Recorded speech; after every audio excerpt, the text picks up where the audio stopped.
Sa gitna ng lungsod ng Maynila, isang binatilyo na nagngangalang Phil ang nakahanap ng isang kahon sa tambakan ng basura. Madumi, puno ng alikabok, pero parang may kung anong humila sa kanya na damputin ito.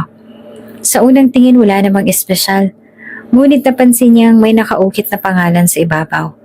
May kung ano sa kanyang kalooban na hinila siyang kunin ng box na hindi niya mawari kung anong posibleng laman.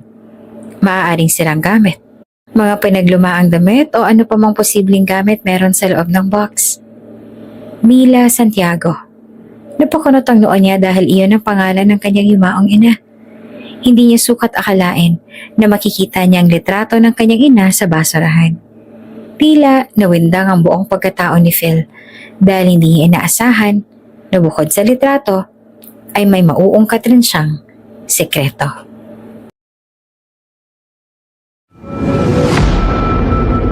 Bago ka pa lang sa channel na ito, Ate Jane TV, huwag kalimutang pindutin ang notification bell and subscribe button.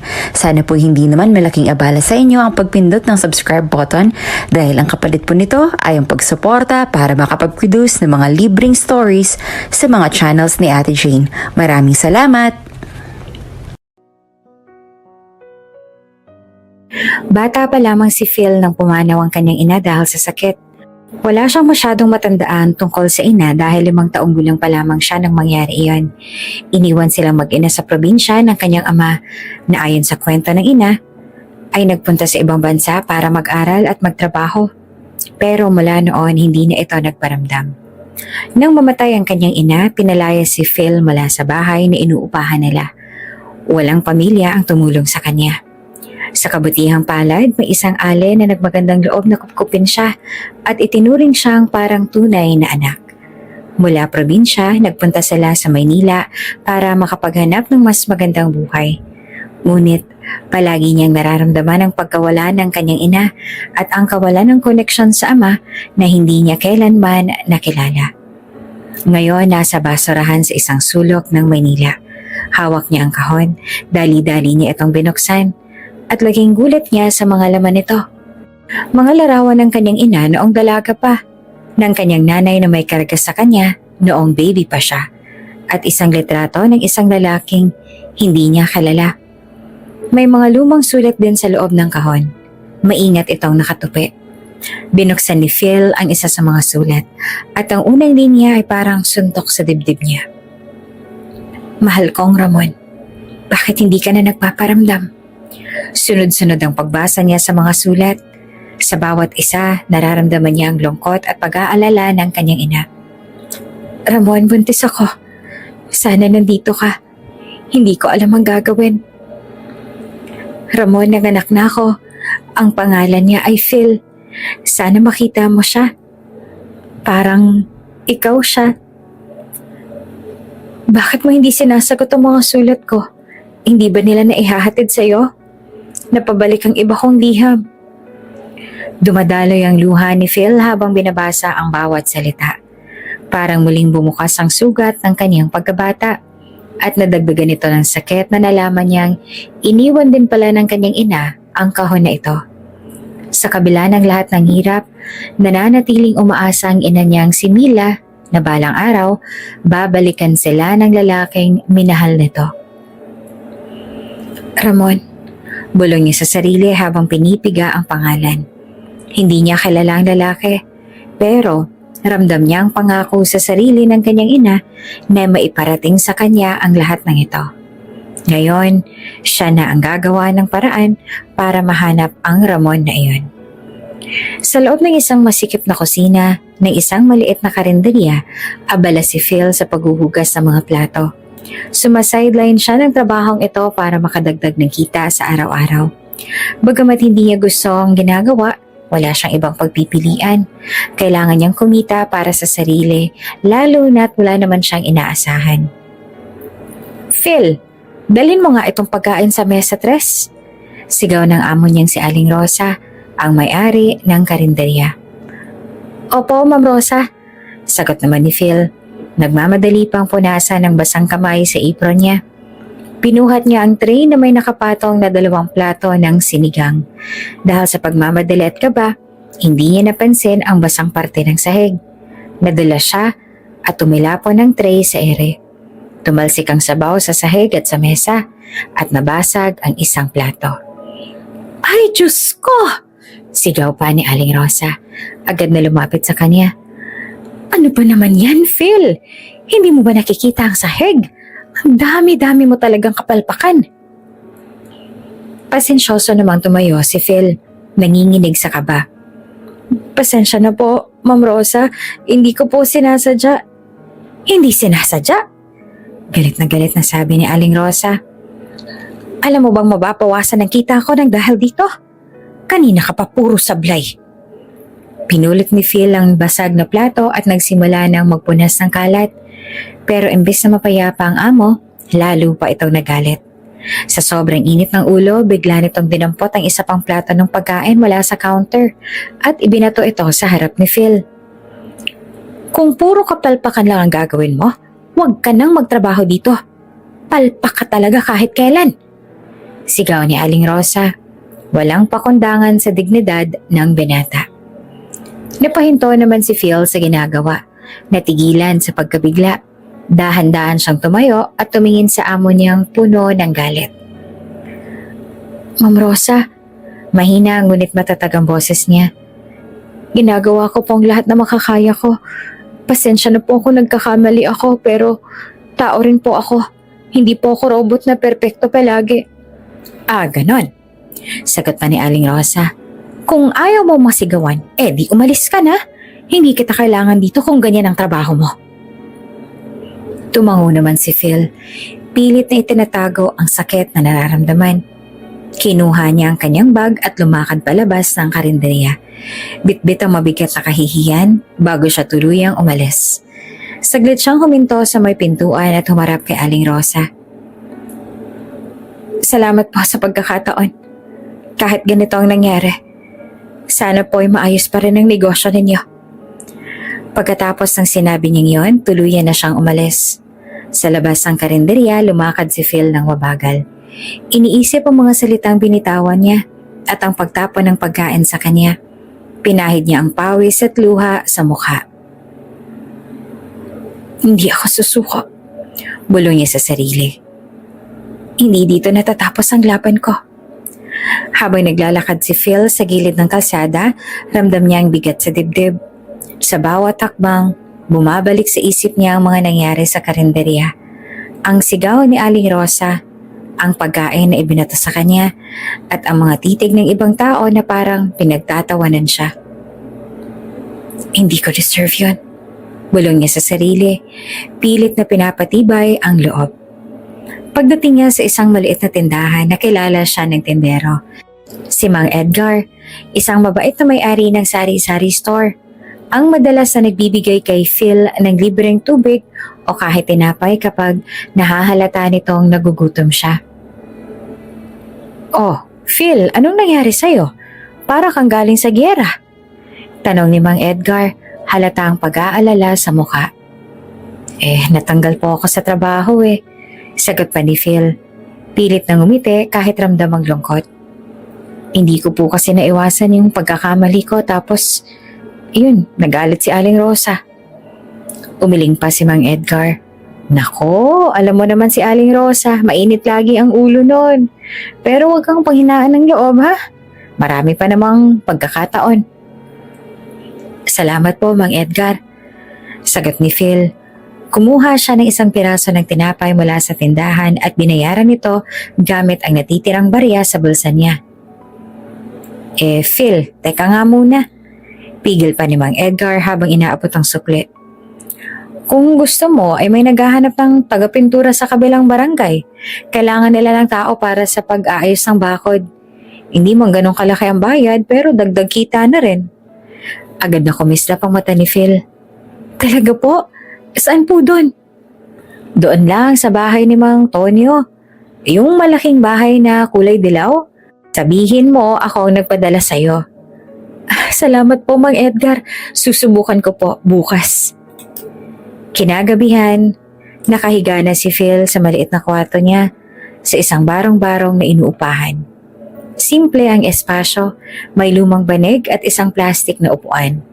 Habang nakatitig sa kisame, iniisip niya ang lahat ng pinagdaanan niya. Mula sa pag-iwan ng nanay niya sa probinsya, hanggang sa mga trabaho niyang laging nagiging mahirap dahil sa tingin ng mga tao sa kanya. Sa lahat ng iyon, hindi siya kailanman sumuko. Hawak niya ang lumang litrato ng kanyang ina na nakuha niya mula sa kahon. Ang larawan ni Mila ang naging inspirasyon niya sa kabila ng lahat ng sakit at hirap. Ma, sana po makita niyo ako ngayon. Bulong niya. Hindi po ako susuko. Pangako ko sa inyo yan. Maagang nagpunta si Phil sa bahay ni Mang Tonyo para magtanong tungkol sa trabaho. Nakita niyang malaking bakod na ipinapapintura. Maraming kalawang at kitang-kita niyang mahirap ang trabahong yon. Pero hindi siya nagdalawang isip. Phil, ikaw pala.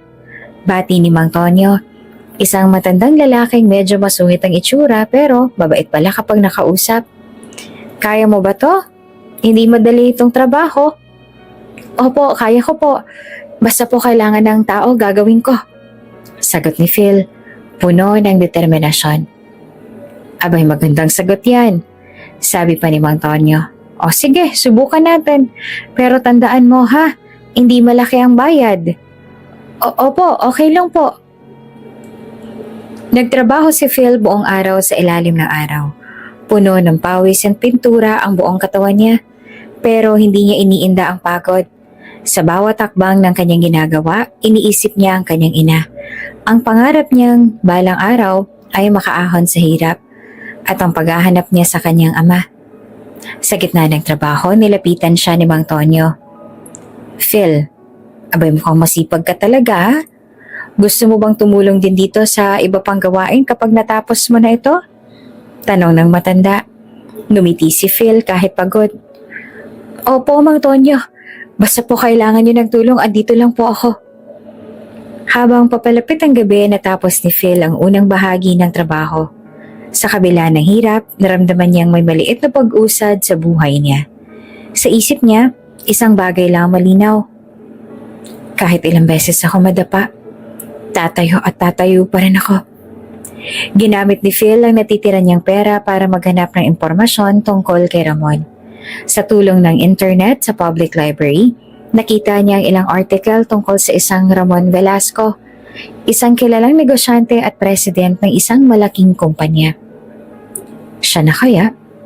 Tanong niya sa sarili. Pero may litrato ang article na yon at may pagkakahawi nga ito sa lalaking nasa larawan sa kahon. Tumibok ang puso niya sa kaba at pag-asa. Kinabukasan, maaga ulit nagising si Phil para tapusin ang pagpipintura. Dumating naman si Mang Tonyo para tignan ang progreso ng trabaho. Phil, maayos ang gawa mo. Sabi pa ni Mang Tonyo habang tinitingnan ang bagong pinturang bakod. Hindi perpekto pero halata namang ginawa mo ang lahat ng makakaya mo. Pagkatapos nito, may isa pa akong proyekto. Gusto mo bang kunin? Tumingin si Phil kay Mang Tonyo, ramdamang pag-asa. Opo, basta po may trabaho, gagawin ko po. Inalok ni Mang Tonyo si Phil na tulungan siya sa pag-aayos ng isang lumang bodega. Habang naglilinis si Phil, napansin niyang may isang kahon na puno ng mga lumang papeles at litrato. Isa rito ang nakuhang atensyon niya. Isang lumang invitation card sa isang charity event na pinangungunahan ng Ramon Velasco Foundation. Agad na tumigil si Phil sa ginagawa. Si Ramon Velasco? Siya ba yung hinahanap ko? Tanong niya sa sarili. Phil, anong nakita mo? Tanong ni Mang Tonyo. Napansin ang pagkatigil ng binata. Wala po, Mang Tonyo. Mabilis siyang isinilid ang invitation card sa bulsa. Babalik na po ako sa trabaho. Kinagabihan habang nagpapahinga si Phil, inilabas niya ang invitation card at pinagmasa nito ng mabuti. Ramon Velasco, bulong niya sa sarili. Kung totoo man na ikaw nga ang tatay ko, kailangan kitang makilala. Hindi niya maiwasang balikan ang sulat ng kanyang ina at ang mga tanong nito kung bakit hindi na sumasagot si Ramon. Ang mga kwento ng hirap at saya ng pagiging mag-isa sa pagpapalaki sa kanya. Hindi kita papayagang magtago lang. Sabi niya pa sa sarili. Kinabukasan, nagtanong-tanong na si Phil tungkol sa Velasco Foundation. Nalaman niyang may malaking opisina ito sa business district sa lungsod. Nag-ipon siya ng lakas ng loob at tumungo roon. Dala ang kahon na may alaala ng kanyang ina. Pagdating sa opisina, humarap siya sa receptionist. "Good morning, ma'am," sabi ni Phil. Pinipilit maging ayos ang anyo kahit simple ang suot. "Pwede po bang makausap si Mr. Ramon Velasco?" Tumingin naman na masama ang receptionist. "May appointment ka ba?" "Wala po, pero importante po talaga ito. Anak po niya ako." Napairap ang receptionist. "Anak? Lahat na lang ng gusto mo kapasok ginagamit yung liniyang yan. Umalis ka na nga, bata." Hindi naman natinag si Phil. Hindi po ako aalis hanggat hindi ko po siya nakakausap." Sa puntong yon, may dumaan sa harapan nila na isang babaeng eleganteng itsura. Halatang may mataas sa posisyon. Si Cassandra, ang fiancé ni Ramon Velasco. Tumigil siya, tinitigan si Phil mula ulo hanggang paa. "Sino tong batang to? Bakit may dugyot dito sa lobby?" Tanong ni Cassandra sa receptionist. "Ma'am Cassandra, sabi niya anak daw siya ni Mr. Velasco." Napangisi naman si Cassandra, halata ang pang-iinsulto sa mata. "Anak? Nakakatawa ka, bata. Huwag ka nga mag-ilusyon. Kung anak ka niya, hindi ka magmumukhang ganyan." Nag-init pa ang ulo ni Phil, pero pinigilan niya ang sarili. Tumayo siya ng diretso at matapang na hinarap si Cassandra. "Totoo po ang sinasabi ko. Kailangan ko lang po makausap siya." "Guard!" Tawag pa ni Cassandra. "Palibasin niyo ang batang to. Hindi siya nababagay dito." Agad na lumapit ang dalawang guard para hatakin si Phil. Pilit siyang nagpumiglas. Pero mas malalakas ang mga ito. "Pakawalan niyo ako!" Sigaw ni Phil, desperado. Sa paghatak ng mga guard, nabitawan niya ang kahon na bitbit niya. Tumilapon ito sa sahig at nagkalat ang laman ng mga litrato, sulat at iba pang alaala mula sa kanyang ina. Nagulat naman ang lahat sa nangyari. Napatingin pa si Cassandra sa mga litrato na nagkalat sa sahig. Isang larawan ang kumuha ng atensyon niya. Litrato ni Ramon kasama ang isang babaeng hindi niya kalala at isang sanggol sa kanilang mga bisig. "Stop!" Isang malakas na boses ang pumuno sa lobby. Lahat ay napatingin kay Ramon Velasco, nakakarating lamang. Nakita niya ang kalat sa sahig at ang galit na mukha ni Phil.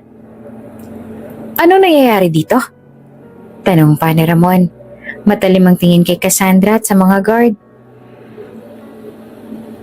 "Sir, itong batang ito," simula ni Cassandra. "Nagkakalat ng kung ano-anong kwento. Sabi niya anak niyo raw siya." Nanatili namang tahimik si Ramon habang nakatingin kay Phil. Napansin niya ang mga sulat at litrato sa sahig. Dahan-dahan siyang yumuko at pinulot ang isang larawan. Nang makita niya ang mukha ni Mila at ang sanggol sa litrato, natigilan siya. "Phil ba ang pangalan mo?" Tanong ni Ramon. Mababa ang boses. "Oo," sagot ni Phil. Nanginginig ngunit puno ng tapang. Hindi na nakapagsalita pa si Ramon. Hawak ang litrato, nakita niyang mukha ng anak na hindi niya kailanman nakilala.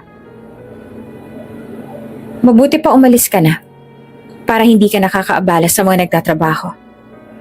Mahinahong wika ni Ramon kay Phil kaya umalis na lamang siya ng tahimik pero hindi siya magpapatalo. Sa sumunod na linggo, muling nagpunta si Phil sa opisina ng Velasco Corporation. Suot ang kanyang lumang tsinelas at kupas na t-shirt, lumapit siya sa guard na nasa harap ng engranding building. "Gusto ko pong makausap si Mr. Ramon Velasco. Nanggaling na ho ako dito nung nakaraan," sabi niya. "May appointment ka ba? Baka naman manggugulo ka lang, ha?" Sagot ng guard habang ini-inspeksyon siya mula ulo hanggang paa. "Wala po, anak niya po ako. Kahit itanong niyo pa po sa kanya." Napahagalpak pa ng tawa ang guard. "Anak? Aba, ngayon lang ako nakarinig ng ganyang linya." Napatingin ng ibang empleyado sa gilid dahil sa ingay. Isang babae naka-coat ang napadaan at nagtanong. Ano nangyayari dito? Ma'am, sabi ho nitong bata, anak daw siya ni Mr. Velasco. Napangiwi ang babae. Bakit niyo pinapayagan ng mga dugyot na ganito sa harap ng building? Pinalalabas niyo lang na hindi maayos ang seguridad dito. Nung nakaraan, sabi Apo, meron pa pinsan. Aba talagang halang ng sikmurahan ng mga taong nagsisinungaling para lang sa sa pera? Sumabat si Phil. Hindi ako dugyot. Totoo ang sinasabi ko. Anak niya ako. At hindi ako gumagawa ng kwento lang.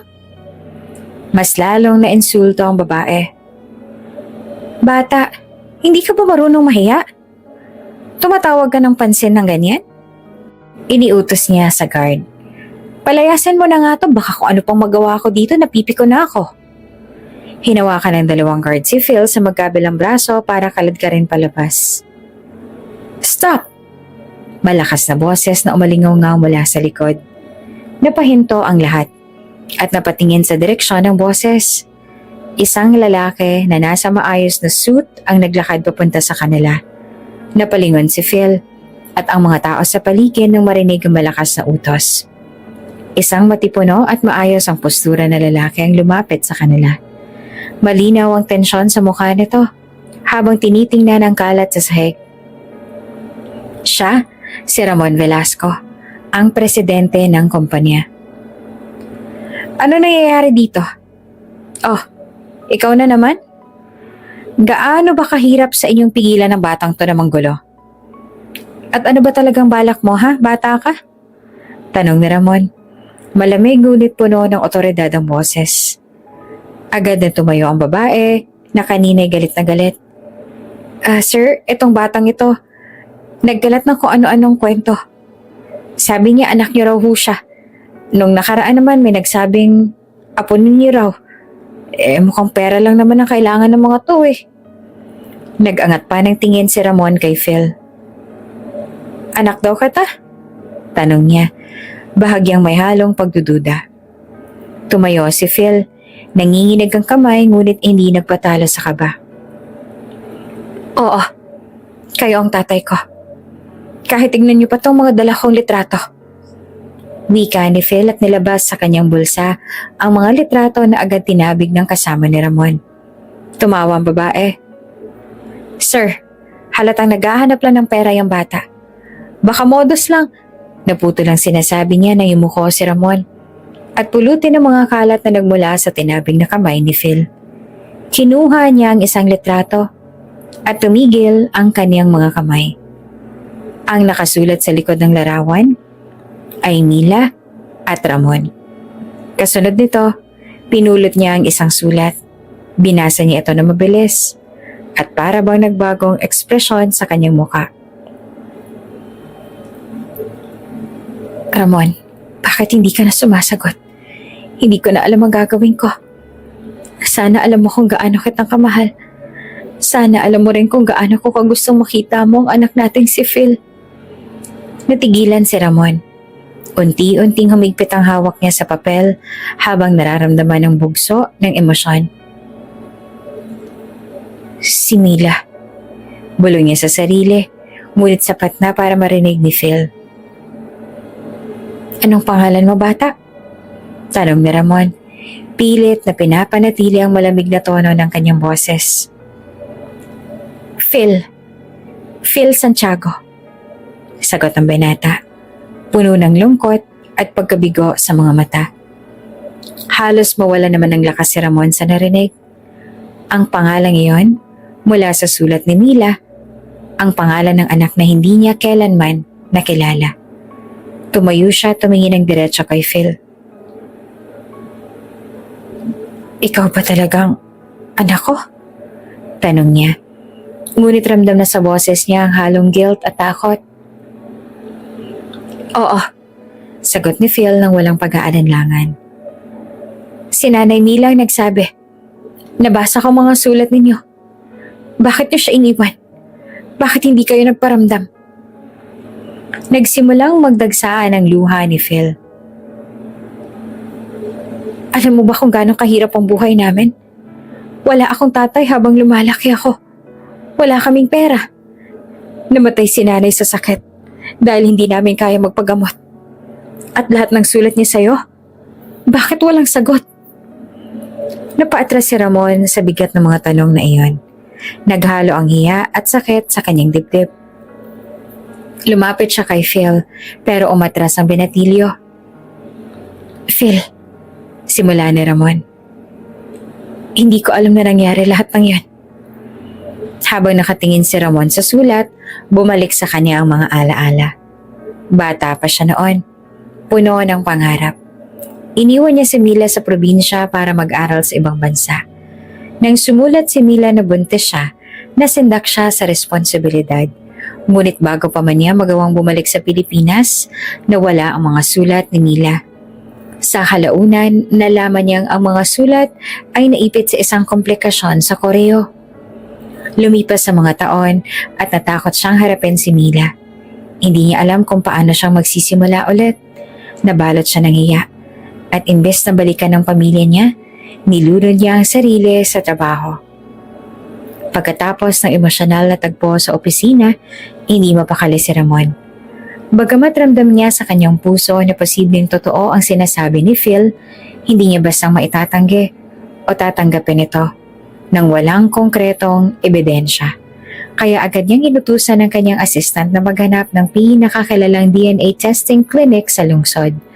Tumawag siya sa clinic at nagpa-schedule agad ng test para sa kanila ni Phil.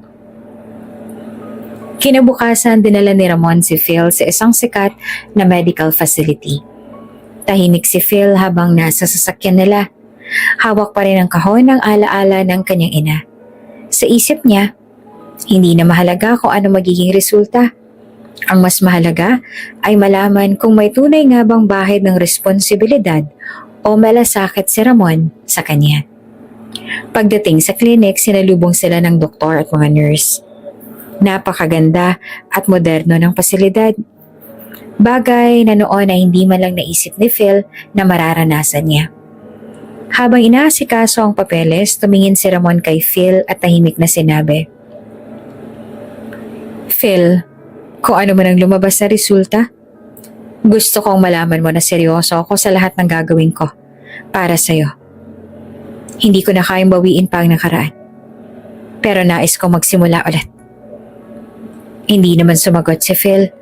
Tumango lamang siya pero halata sa kanyang mukha ang tensyon at lungkot. Sa loob ng testing room, kumuha ang doktor ng dugo mula kay Ramon at Phil.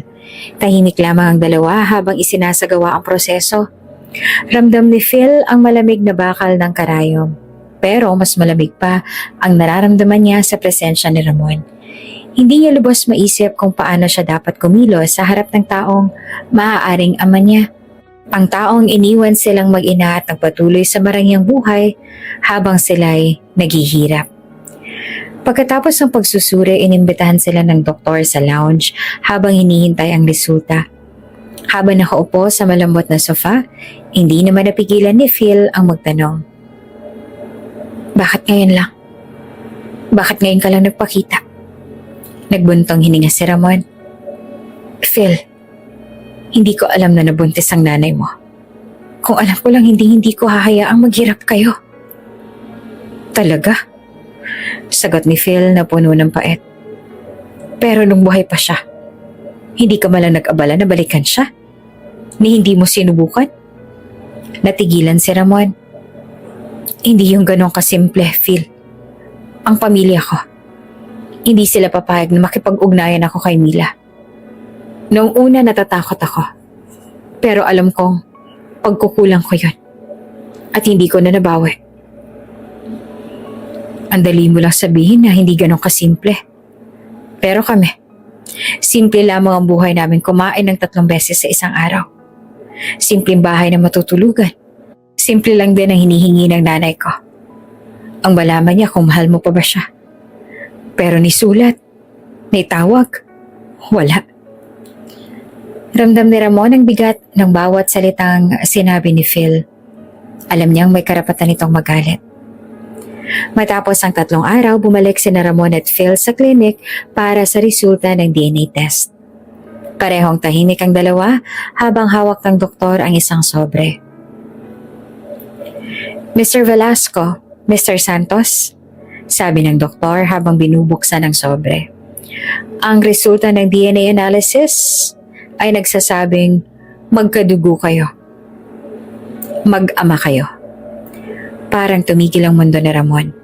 Hindi niya alam kung matutuwa ba siya o matatakot. Si Phil naman, kahit inaasahan na ang sagot, ay hindi naman mapigilan ang panginginig. Totoo nga. Bulong ni Phil. Tumingin siya kay Ramon. Puno ng galit, ngunit halatang may kirot din. Ikaw nga ang tatay ko. Tumayo si Ramon at lumapit kay Phil. Hawak niyang ulat mula sa doktor. Pero, mas mabigat ang kanyang nararamdaman kaysa sa hawak na papel. Phil, sabi ni Ramon sa mababang boses. Alam kong wala akong magagawa para bumawi sa mga pagkukulang ko. Pero ngayon na alam kong ikaw ang anak ko, gusto kong magsimula muli. Gusto kong itama ang lahat ng mali. Tiningnan siya ni Phil ng diretso. Simulan muli? Paano? Kaya mo bang ibalik ang buhay ng nanay ko? Kaya mo bang burahin ang lahat ng hirap ng pinagdaanan ko? Ang gutom. Ang malalamig na gabi. Ang mga panlalait na tinanggap ko dahil wala akong ama. Hindi naman agad nakasagat si Ramon. Tumingin siya sa papel na hawak niya at huminga ng malalim. Phil, hindi ko kayang burahin ang nakaraan. Pero kaya kong siguraduhin na ang kinabukasan mo ay magiging mas maganda. Gawin mo akong bahagi ng buhay mo at ipapakita ko sa'yo na kaya kitang mahalin bilang isang ama. Matapos ang emosyonal na DNA test, hindi agad nakabalik si Phil at Ramon sa pag-uusap. Halos isang linggo rin ang lumipas bago nila muling magkasama. At ito ay dahil sa personal na problema na kinaharap ni Ramon sa kanyang negosyo. Sa mga araw na yon, abala si Ramon sa pagtugon sa mga alalahanin sa kanyang kumpanya. Isang malaking proyekto ang nanganganib, mabaalam dahil sa mga issue sa logistics. Tahimik si Ramon habang nasa harap ng kanyang desk. Hawak ang telepono at nakikinig sa ulat ng kanyang assistant. Sir, ang kliyente po sa Singapore, nagbabanta na kakalas kung hindi maayos ang delivery ng materials sa loob ng 2 linggo. Sabi ng assistant niya. Napabuntong hininga si Ramon. I want this fixed, immediately. Call our suppliers in China and negotiate for expedited shipping. Kung kailangan magdagdag ng bayad, gawin ninyo. Yes, sir. Sagot pa ng assistant bago umalis. Habang sinusubukan ni Ramon na ayusin ang problema sa negosyo, hindi mawala sa isip niya si Phil. Alam niyang mahalaga ang oras at dapat sana'y ginagamit niya ito para mas makilala ang kanyang anak. Pero hindi maiwasang unahin ang krisis sa kumpanya. Samantala, si Phil naman ay nagpatuloy sa simpleng buhay sa inuupahang maliit na kwarto sa lungsod. Kahit pa inaasikaso na siya ni Ramon at sinusuportahan sa araw-araw, ramdam pa rin niya ang layo ng agwat nilang mag-ama. Sa tuwing binabalikan niya ang mga sulat ng kanyang ina, lalo siyang nabibigatan sa ideya ng pagpapatawad. Kung talagang gusto niya ako makilala, bakit parang laging may iba siyang inuuna? Tanong ni Phil sa sarili habang binabasa ang isa sa mga liham ni Mila para kay Ramon. Makalipas ang halos 1 linggo, natapos din ni Ramon ang mga issue sa negosyo. Sinigurado niyang maayos ang lahat bago tuluyang maglaan ng oras para kay Phil. Agad siyang tumawag sa binata at nag-alok na magkita sila. Phil, gusto ko makita ka. Mag-usap tayo. Sabi ni Ramon sa telepono. Matagal kitang hinintay ah. Sagot ni Phil ng malamig. Ano bang mahalaga sa'yo? Ramon? Ako ba o ang trabaho mo?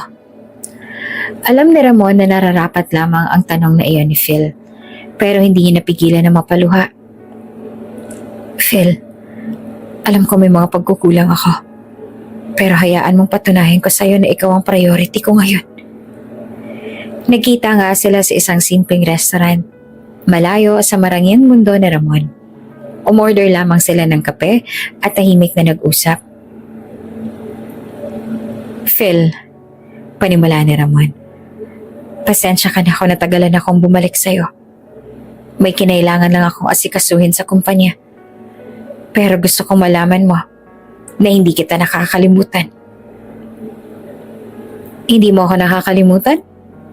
Pag-ulit pa ni Phil na halatang sarkastiko. Ganito ba ang paraan mo para iparamdam yan? Iniwan mo ako ulit, Ramon. Parang noong iniwan mo ang nanay ko. Tumahimik si Ramon at tumingin sa mesa. Alam niyang hindi magiging madali ang usapan nila. Phil, hindi ko naman gustong iwan ka. Gusto ko maayos ang lahat para pagdating ng panahon, wala na maging problema sa buhay mo. Ayokong maranasan mong mga hirap na naranasan mo dati. Pero Ramon, sagot pa ni Phil, ang kailangan ko lang naman ay ang presensya mo. Hindi ko kailangan ng pera mo. Hindi ko kailangan ng mga regalo mo. Gusto ko lang maramdaman na importante ako sa'yo. Tumingin si Ramon kay Phil. Ang sakit at pagsisisi ay malinaw sa kanyang mukha. Phil, simula ngayon, pangako ko, bibigyan na kita ng oras. Hindi ko nahahayaang mawalan ulit tayo ng koneksyon. Bagamat malamig pa rin ang trato ni Phil, naramdaman niyang may sinseridad na sa mga salita ni Ramon. At sa araw na iyon, napag-usapan nilang dalawa na susubukang magbigay ng pagkakataon sa kanilang relasyon. Habang pauwi si Phil, bitbit niya ang kahon ng alaala ng kanyang ina. Sa isip niya, ang relasyong ito ay magiging mahirap. Pero, kailangan niyang subukang bigyan ng pagkakataon si Ramon kahit na hindi siya sigurado kung kailan niya ito tuluyang matatanggap bilang isang ama. Hindi ko alam ang lahat ng pinagdaanan niyo, Phil. Sabi ni Ramon, halos pabulong. Pero hindi ko rin alam kung paano ako makakabawi sa lahat ng pagkukulang ko. Hindi niyo mababawi. Matigas pa na sagot ni Phil. Patay na si nanay. Iniwan niya siya. Wala na siya. Napapikit na lamang si Ramon. Halatang tinamaan siya sa sinabi ng bata. Lumuhod siya sa harap ni Phil. Hindi iniinda ang tingin ng mga empleyado sa paligid. Phil, anak. Hindi ko gustong mangyari lahat ng to. Pero kung bibigyan mo ako ng pagkakataong itama mga pagkakamali ko, gagawin ko ang lahat. Bakit pa ngayon? Para saan pa? Tumulo ang luha ni Ramon. Dahil karapatan mo ang makilalang ama mo. At karapatan ko rin na ipakita sa iyo na gusto kong bumawi. Kahit huli na. Napaisip si Phil. Ang daming tanong. Ang daming galit. Pero sa ilalim ng lahat ng iyon, naroon ang kuryosidad. Gusto rin niyang malaman kung sino nga ba talaga ang lalaking nasa harap niya. Sa huli, tinanggap ni Phil ang kamay ng ama. Hindi ito magiging madali, pero alam niyang dapat nilang subukan. May isa akong kondisyon, sabi ni Phil. Ano yun, anak? Sabihin mo sa harap nilang lahat kung sino ako. Tumayo si Ramon at tinarap ang mga empleyado at ang babaeng kanina'y nagmamaliit kay Phil. Makinig kayong lahat, sabi niya. Ang batang ito, si Phil, ay anak ko. Natahimik ang buong opisina. Walang makapaniwala. Ang babae ay hindi makatingin ng diretso kay Phil. Pero si Phil, kahit nanginginig pa rin, ay naramdaman ng kaunting kapanatagan. Mula noon, nagsimula si Ramon na makilala ang anak niya. Inalok ni si Phil na lumipat sa kanyang mansyon, pero tumanggi ang binata. Hindi kita tatanggapin ng ganun lang, sabi ni Phil. Hindi pera ang kailangan ko, Ramon. Patunayan mo na totoo kang ama. Hindi lang tao gustong magbayad ng kasalanan niya. Sa kabila ng malamig na pagtanggap ni Phil, hindi sumuko si Ramon. Binilhan niya si Phil ng mga bagong gamit. Pinapasok sa maayos na paaralan at binigyan ng allowance para sa araw-araw. Ngunit sa tuwing makikita ni Ramon si Phil, malinaw na hindi ito madaling makalimot. Isang gabi, inimbitahan ni Ramon si Phil na magapunan sa mansyon. Bagamat alanganin, pumayag si Phil. Sa gitna ng hapunan, nagtangkang mag-usap ang mag-ama. Phil, sabi ni Ramon, alam kong hindi pa sapat ang ginagawa ko. Pero gusto kong malaman mo na seryoso ako. Gusto kong maging totoo sa'yo. Tumingin naman si Phil sa kanya. Tahimik ngunit puno ng damdamin. Seryoso ka? Gusto mong maging totoo? Pero noong bata ako, nasan ka? Nasan ka nung walang-wala kami? Napalunok si Ramon. Pero matatag niyang sinabi, Phil, hindi ko mababawi ang nakaraan. Pero kung bibigyan mo ako ng pagkakataon, ipapakita ko sa'yo na kaya kong bumawi. Natapos ang hapunan na puno ng tensyon. Pero para kay Ramon, mahalaga ang bawat pagkakataon na makasama ang anak. Sa mga sumunod na linggo, patuloy na ginagampanan ni Ramon ang pagiging ama. Kahit na paulit-ulit siyang tinataboy ni Phil, hindi siya sumuko. Naniniwala siya na balang araw, matututunan din siyang tanggapin ng anak niya. Phil, isang araw sinabi ni Ramon, hindi kita bibitawan. Kahit anong mangyari, nandito lang ako para sa'yo. At kahit ayaw mo na sa akin ngayon, hindi ako aalis. Tinitigan siya ni Phil at sa unang pagkakataon, may bahagyang luha sa kanyang mga mata. Matapos ang mga pagsubok at pagtatangka ni Ramon na makabawi kay Phil, unti-unti na sanang magkakaroon ng liwanag sa kanilang relasyon.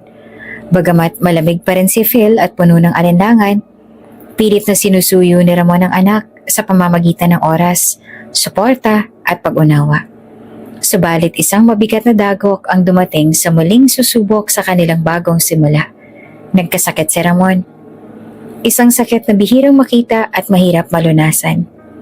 Nung una, simpleng pagod lamang ang nararamdaman ni Ramon. Akala niya nga'y epekto lang ito ng stress mula sa trabaho at sa mga pagsubok sa buhay. Madalas siyang makaramdam ng pananakit ng katawan, pagkahilo at matinding ubo na hindi nawawala kahit anong gamot ang kanyang inumin. Sir, mukhang kailangan niyo na pong magpahinga, sabi ng kanyang sekretarya habang pinipilit niyang magtrabaho. Hindi ako pwedeng tumigil. Marami pa akong kailangang asikasuhin, sagot ni Ramon. Pilit na nilalabanan ang panghihina ng kanyang katawan. Sa kabila ng panghihina, sinika pa rin niyang bigyang oras si Phil. Sa bawat pagkikita nila, ramdam ni Phil ang pagod ni Ramon. Ngunit hindi niya ito binibigyan ng pansin. Sa isip niya, baka simpleng sakit lamang iyon na kayang lagpasan ng isang taong kasing lakas ni Ramon Velasco. Isang gabi, habang nasa opisina si Ramon, bigla na lamang siyang nawala ng malay. Agad siyang isinugod ng kanyang mga tauhan sa pinakamalapit na ospital. Nalaman ni Phil ang balita mula sa assistant ni Ramon. Bagamat nagulat, hindi niya maipaliwanag ang naramdaman. Ano nangyari sa kanya? Tanong ni Phil na halatang nag-aalala. Bigla na lang pong bumagsak sa opisina. Malala na po yata ang kondisyon niya, sagot ng assistant. Pagdating ni Phil sa ospital, nadatnan niya si Ramon sa emergency room. Nakakabit sa kanyang iba't ibang aparatos. Ang malakas na lalaking kinatatakutan at iginagalang ng marami, ngayon ay mukhang mahina at walang laban. Habang nasa kwarto, kinausap ni Phil ang doktor. Dok, ano pong nangyari sa kanya? Ano bang sakit niya? Tanong niya na punong-puno ng pag-aalala. Sa ngayon, hindi pa namin tiyak ang dahilan. Kailangan pa ng karagdagang pagsusuri. Pero base sa sintomas niya, maaring may kinalaman ito sa kanyang immune system, paliwanag ng doktor. Matapos ang ilang araw ng pagsusuri, dumating ang doktor na may dalang resulta. Nagtipon-tipon ang pamilya ni Ramon kabilang na si Phil, ang kanyang mga abogado at ilang malalapit na kaibigan. Mr. Velasco, simula ng doktor habang tinititigan si Phil. Ang sakit ng iyong ama ay isang bihirang uri ng autoimmune disorder. Hindi pa ito lubos na nauunawaan at wala pang tiyak na lunas sa ngayon. Kailangan ng espesyal na gamutan at maingat na monitoring. Halos hindi naman makapagsalita si Phil. Pakiramdam niya ay bumagsak ang mundo. Ano ang ibig sabihin nito, Doc? Gaano siyang katagal na mabubuhay? Tanong niya. Hindi natin matitiyak ang eksaktong oras. Pero may mga therapy at gamot na makakatulong upang mapabagal ang paglala ng kondisyon niya. Kailangang handa kayo dahil magiging mahirap ito para sa kanya at para na rin sa inyo. Sa unang pagkakataon, napilitan si Phil na manatili sa tabi ni Ramon habang mahirap para sa kanya ang pagpapatawad.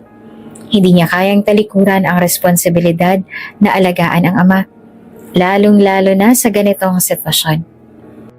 Oops! May break muna! Gusto mo bang ma-shoutout dito sa channel ni Ate Jane? Mag-comment lang ng lesson you learned from the latest story uploaded.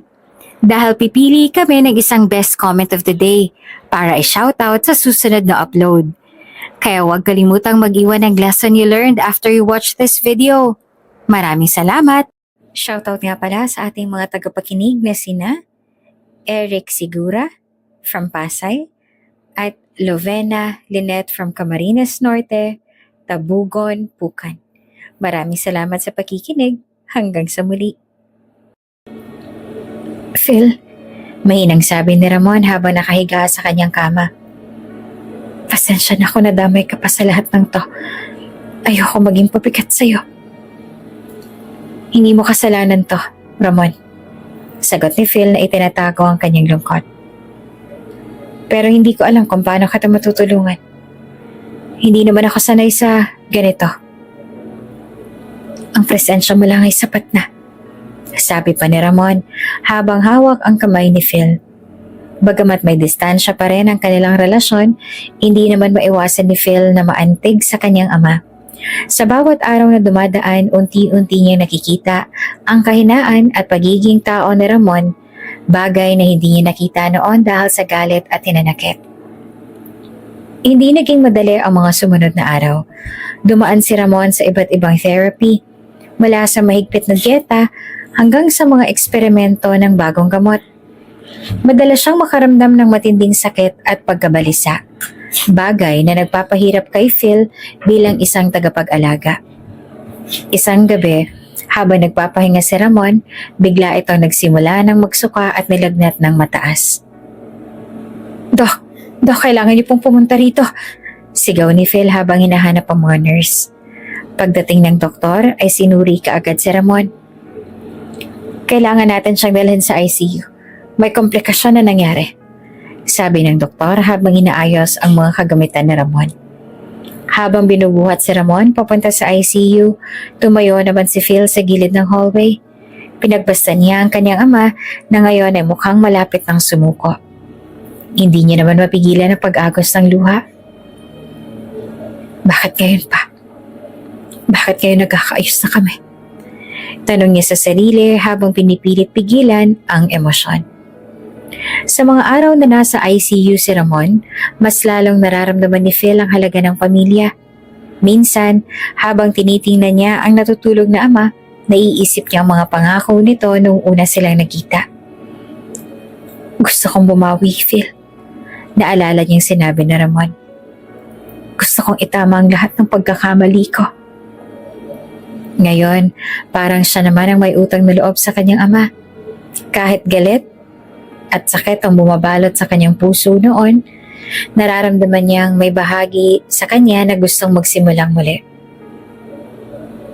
Kung kaya mong ipaglaban ang buhay mo, Ramon, bulong niya sa sarili. Kaya ko rin ipaglaban ang pagiging mag-ama natin. Matapos ang ilang araw, nagising si Ramon mula sa kanyang kritikal na kondisyon. Agad na pumunta si Phil sa kanyang tabi. Phil, mahinang tawag ni Ramon. Ramon, andito lang ako. Sagot naman ni Phil habang hawak ang kamay ng kanyang ama. Tinitigan siya ni Ramon. Halatang humihina na, ngunit puno ito ng pasasalamat. Pasensya ka na kung parang nabigo ulit kita. hindi ko man lang nasimula ng maayos ang relasyon natin. Huwag ka magsalita ng ganyan. Sabi pa ni Phil na pinipigil ang pag-iyak. Hindi pa tapos ang laban mo. Hindi pa tapos ang laban natin. Ngumiti naman si Ramon kahit hirap. Salamat anak. Salamat sa pagbibigay sa akin ng pagkakataon. Simula noon, ipinangako ni Phil sa sarili na gagawin niya ang lahat upang maalagaan ang kanyang ama. Sa kabila ng kanilang masalimuot na nakaraan, nakita niya ang kahalagahan ng pagpapatawad at pagmamahal. Sa bawat araw na dumaan, naging mas malapit sila sa isa't isa. Kahit pa unti-unting nararamdaman ni Phil na maaaring hindi na magtagal si Ramon sa mundo. Sa kabila ng sakit at hirap, natutunan ni Phil na ang pamilya ay hindi kailanman perpekto. Pero laging may pagkakataon upang ayusin ang anumang nasira hanggat hindi pa huli ang lahat. Habang nakakulong sa ospital si Ramon, patuloy na dumadaan sa mahirap na paggagamot at pagpapagaling. Kasabay ng kanyang pagkakasakit, nagsimula ring magbago ang takbo ng negosyo ni Ramon Velasco. Ipinasa niya ang mga mahahalagang desisyon sa kanyang anak na si Phil.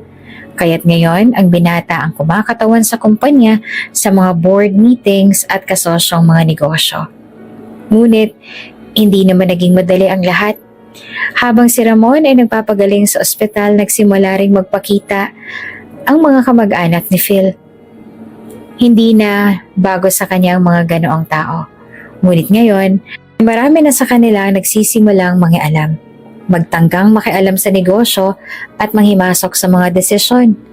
Ang ilan sa kanila, mga malalapit na kamag-anak ni Ramon. Nagsimulang magtakda ng mga plano upang makuha ang kontrol sa kumpanya at mapanumbalik ang kanilang dating posisyon sa lipunan at negosyo.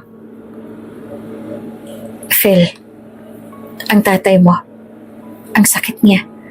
Malungkot na sabi ng tiyahin ni Ramon na si Beatrice. Isang matandang babae na laging may pakialam sa lahat ng aspeto ng pamilya. Kailangan mong tumulong. Hindi mo ba nakikita? Hindi mo ba kayang patakbuhin ang buong kumpanya na mag-isa? Saan ka pupulutin pag siya hindi na kaya? Pinipilit ni Phil na mapagkumbaba, pero sa kabila ng kanyang galit, pinili niyang hindi makinig. Hindi siya mapapabagsak ni Beatrice. Hindi na bago sa kanya mga ganitong eksena, ang mga kamag-anak na hindi naaalala ang kanyang ama, at hindi rin siya pinapansin kapag wala siyang kapakinabangan sa kanila. Ngunit ngayon, nagkaroon ng pagkakataon na dumating sila at mangialam. Magkaiba na tayo ngayon, Chang. Sagot pa ni Phil. Pinipilit na mapanatili ang kalma. Hindi ako magpapadala sa mga ganitong laro. Ako na ang mamamahala ngayon.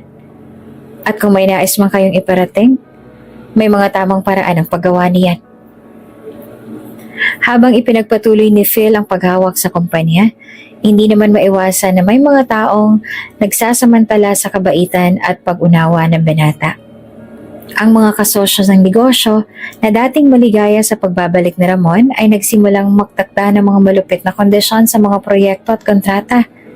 Inaasahan nilang madali nilang mapapaikot si Phil dahil sa kabutihang loob nito.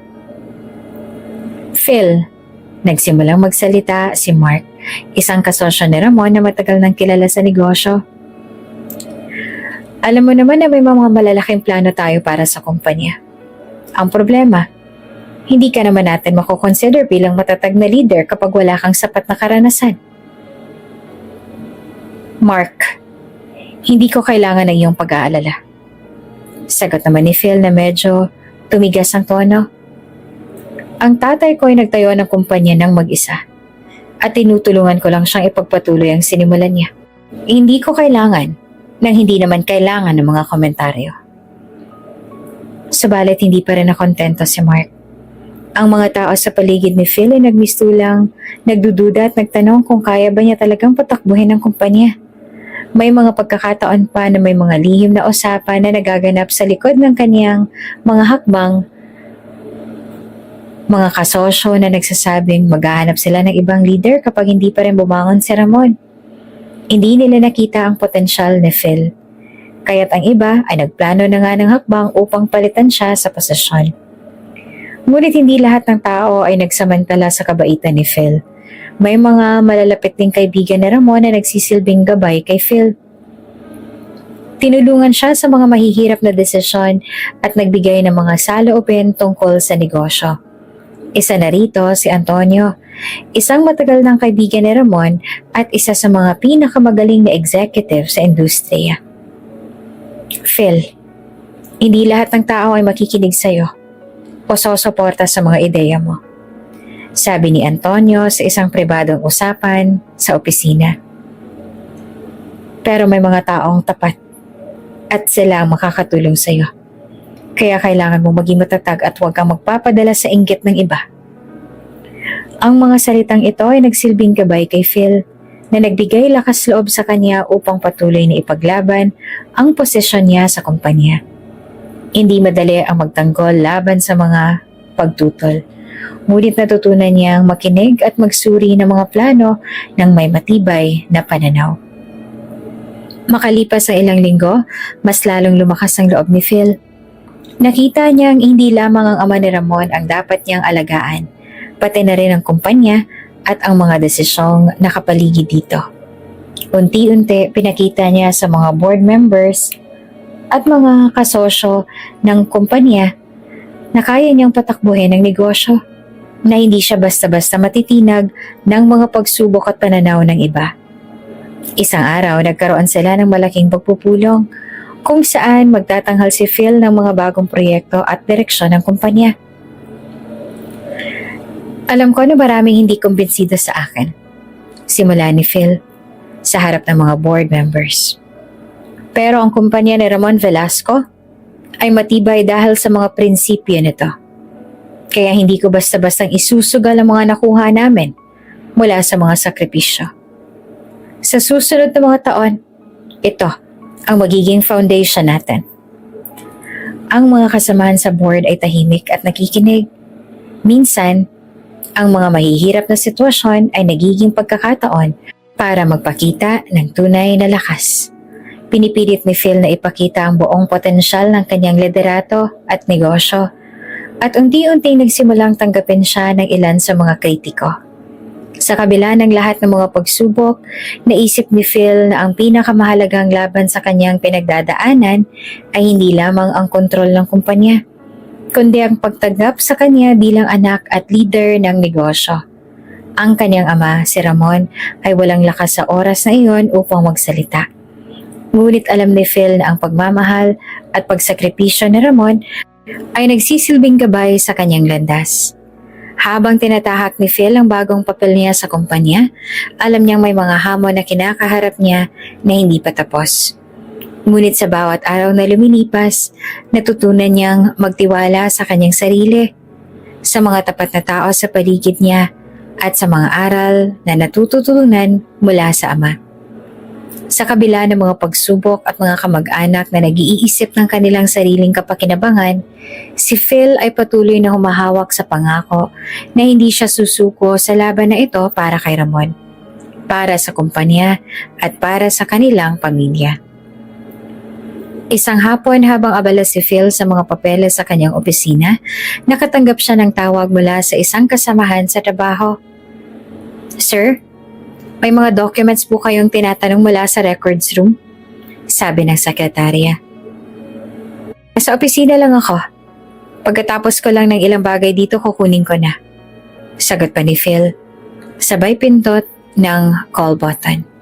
Kasunod ng tawag, nagsimula siyang maghanap ng mga dokumento sa kanyang mesa.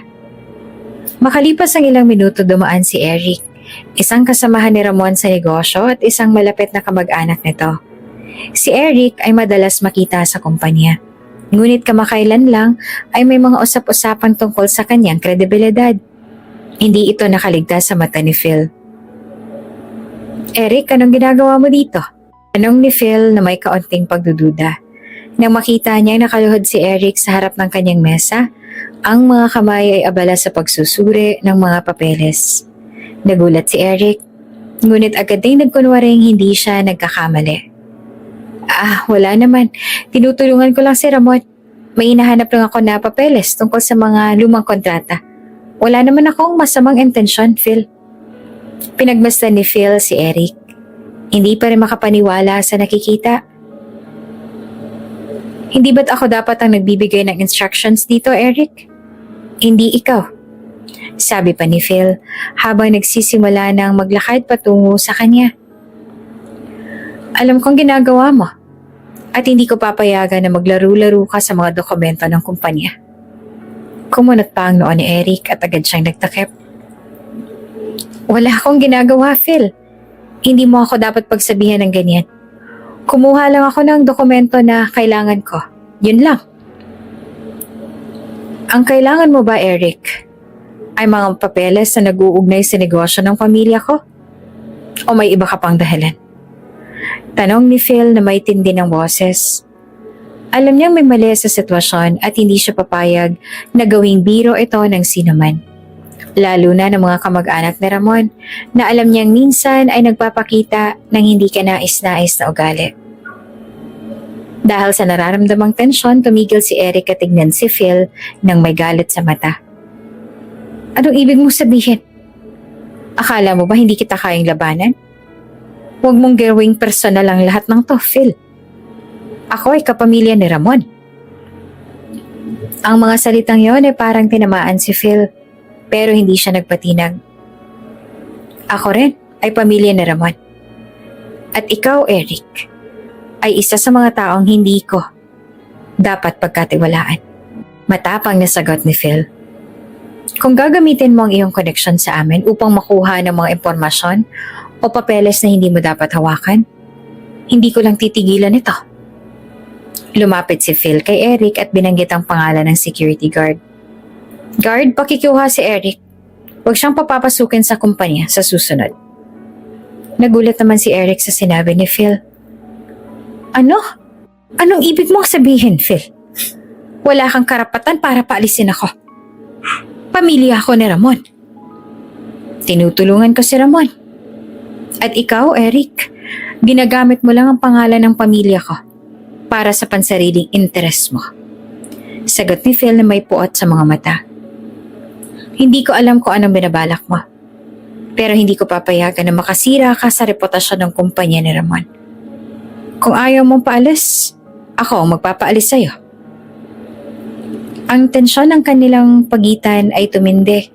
Naramdaman ni Phil ang init ng galit sa katawan, ngunit hindi siya nagpadala. Alam niyang dapat niyang protektahan ang pangalan ng kanyang ama at ang negosyo na nagsisilbing pamana nito. Nagsimulang maglakad ang guard patungo kay Eric upang ipatupad ang utos ni Phil. Eric, pakibilisan na lang, hindi ko na kayang patagilid na pag-usapan ito. Sabi ng guard. Ngunit si Eric sa sobrang galit ay nagsalita ng malakas. Hindi ko hahayaang ganito na lang, Phil. Wala kang karapatang ipagkait sa akin ang karapatan ko bilang kamag-anak na Ramon. Hindi ka karapat-dapat magtakda ng rules dito. Sigaw pa ni Eric. Ang ibang mga empleyado naman sa paligid ay napatingin. Nag-aalalang magdudulot ng masamang epekto sa buong kumpanya ang eksenang iyon.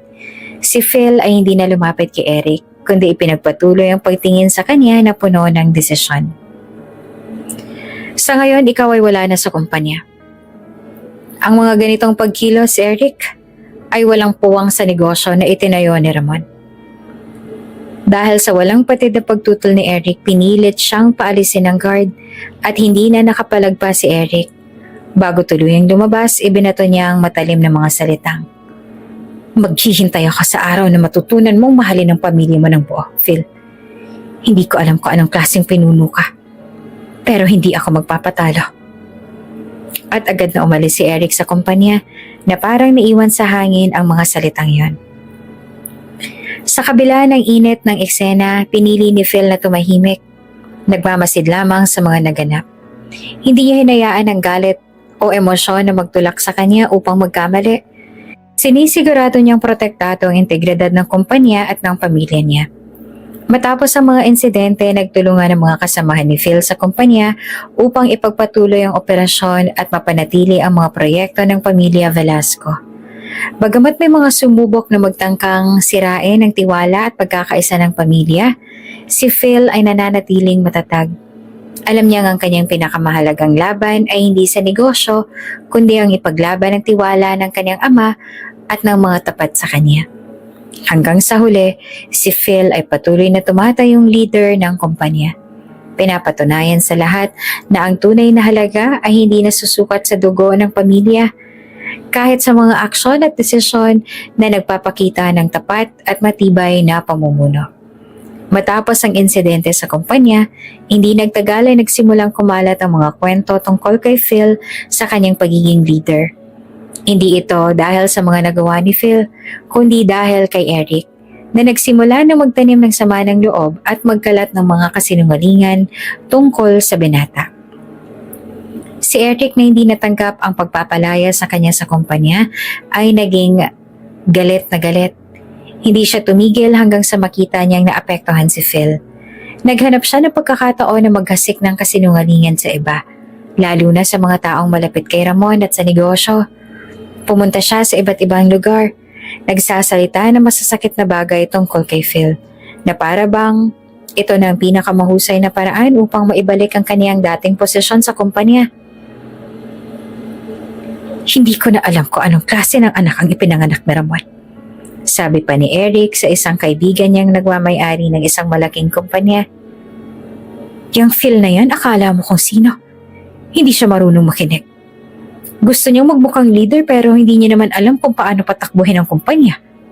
Mukhang palabas lang naman niyang lahat ng desisyon na ginagawa niya. Palpak! Ang mga ganitong kwento ay mabilis na kumalat. Hindi na nakakapagtaka na may ilang tao, lalo na ang mga hindi pabor kay Phil, na naniniwala agad sa mga sinasabi ni Eric. Nakita nilang isang magandang pagkakataon nito upang magkasik ng pagdududa sa kapasidad ni Phil bilang leader. Habang ipinagpapalagay ni Eric na ang mga salita niya hindi makakaapekto kay Phil, nagkamali siya. Hindi nakatakas sa mga tenga ni Phil ang mga ganitong usap-usapan. Habang dumadaan ang mga araw, naririnig ni Phil mula sa mga kasamahan sa negosyo na may nagsasabing hindi siya kayang pamunuan ng kumpanya at mas gusto pa raw ng iba na si Eric na lang magtuloy sa pamumuno. Isang araw sa isang board meeting, naramdaman ni Phil na ang mga usap-usapan ay umabot na sa loob mismo ng kumpanya. Sa isang pagkakataon, nagkitang muli sina Phil at Eric sa isang social gathering. Hindi na nakapagtimpi pa si Phil at sinadyang lapitan si Eric. Tinanong siya ng diretsyo. Eric, anong laro ang nilalaro mo? Saan ka ba patungo? Tanong ni Phil na may kabang naglalagablab sa kanyang mga mata. Tumingin naman si Eric kay Phil. Ngunit sa kabila ng kanyang mga sinungaling na kwento, ngumisi siya. Phil, hindi mo ba alam? Kung ako ang tinulungan mo, baka sana hindi ka nanganganib na mawala ng lahat ng to. Kaya lang, pinili mong magpatawad. At yan ang pinakamalaking pagkakamali mo. Nagulat si Phil sa sinabi ni Eric. Anong ibig mo sabihin pinili ko magpatawad? Anong tinutukoy mo? Sumagot si Eric na may pagnanasa sa mata. Alam mo bang hindi lang ako nagsasabi ng mga to? Marami nang naniniwala na hindi mo kaya. Ang taas ng expectation nila sa'yo. At sa huli, ikaw din ang maghihirap. Hindi na makapaniwala si Phil. Kung naniniwala silang wala akong kakayahan, wala na akong magagawa. Pero kung ganito ang tinanim mo sama ng loob, Eric, sana ay nahulog ka na lang. Huwag mong gawing paninirang pagbabalik loob na ginawa ko sa'yo. Nasa ganitong tensyon na siya at hindi niya na kayang pigilan ni Phil ang galit. Tama na, Eric. Wala akong panahon sa mga laro mo. Kung may alam kang mali sa akin, magsalita ka. Pero kung nagtatago ka lang sa likod ng mga kasinungalingan, mas mabuti pang tumahimik ka na lang. Wala akong kailangang patunayan sa'yo, sagot pa ni Eric. Pero tandaan mo to, Phil. Ikaw lang ang naniniwala na kaya mong pamunuan ang lahat. Hindi ko alam kung paano pakikilos sa mga tao sa paligid mo kung patuloy mong ipaglalaban ang hindi mo kayang panghawakan. Matapos ang harapang pag-uusap na iyon, nag-isip si Phil.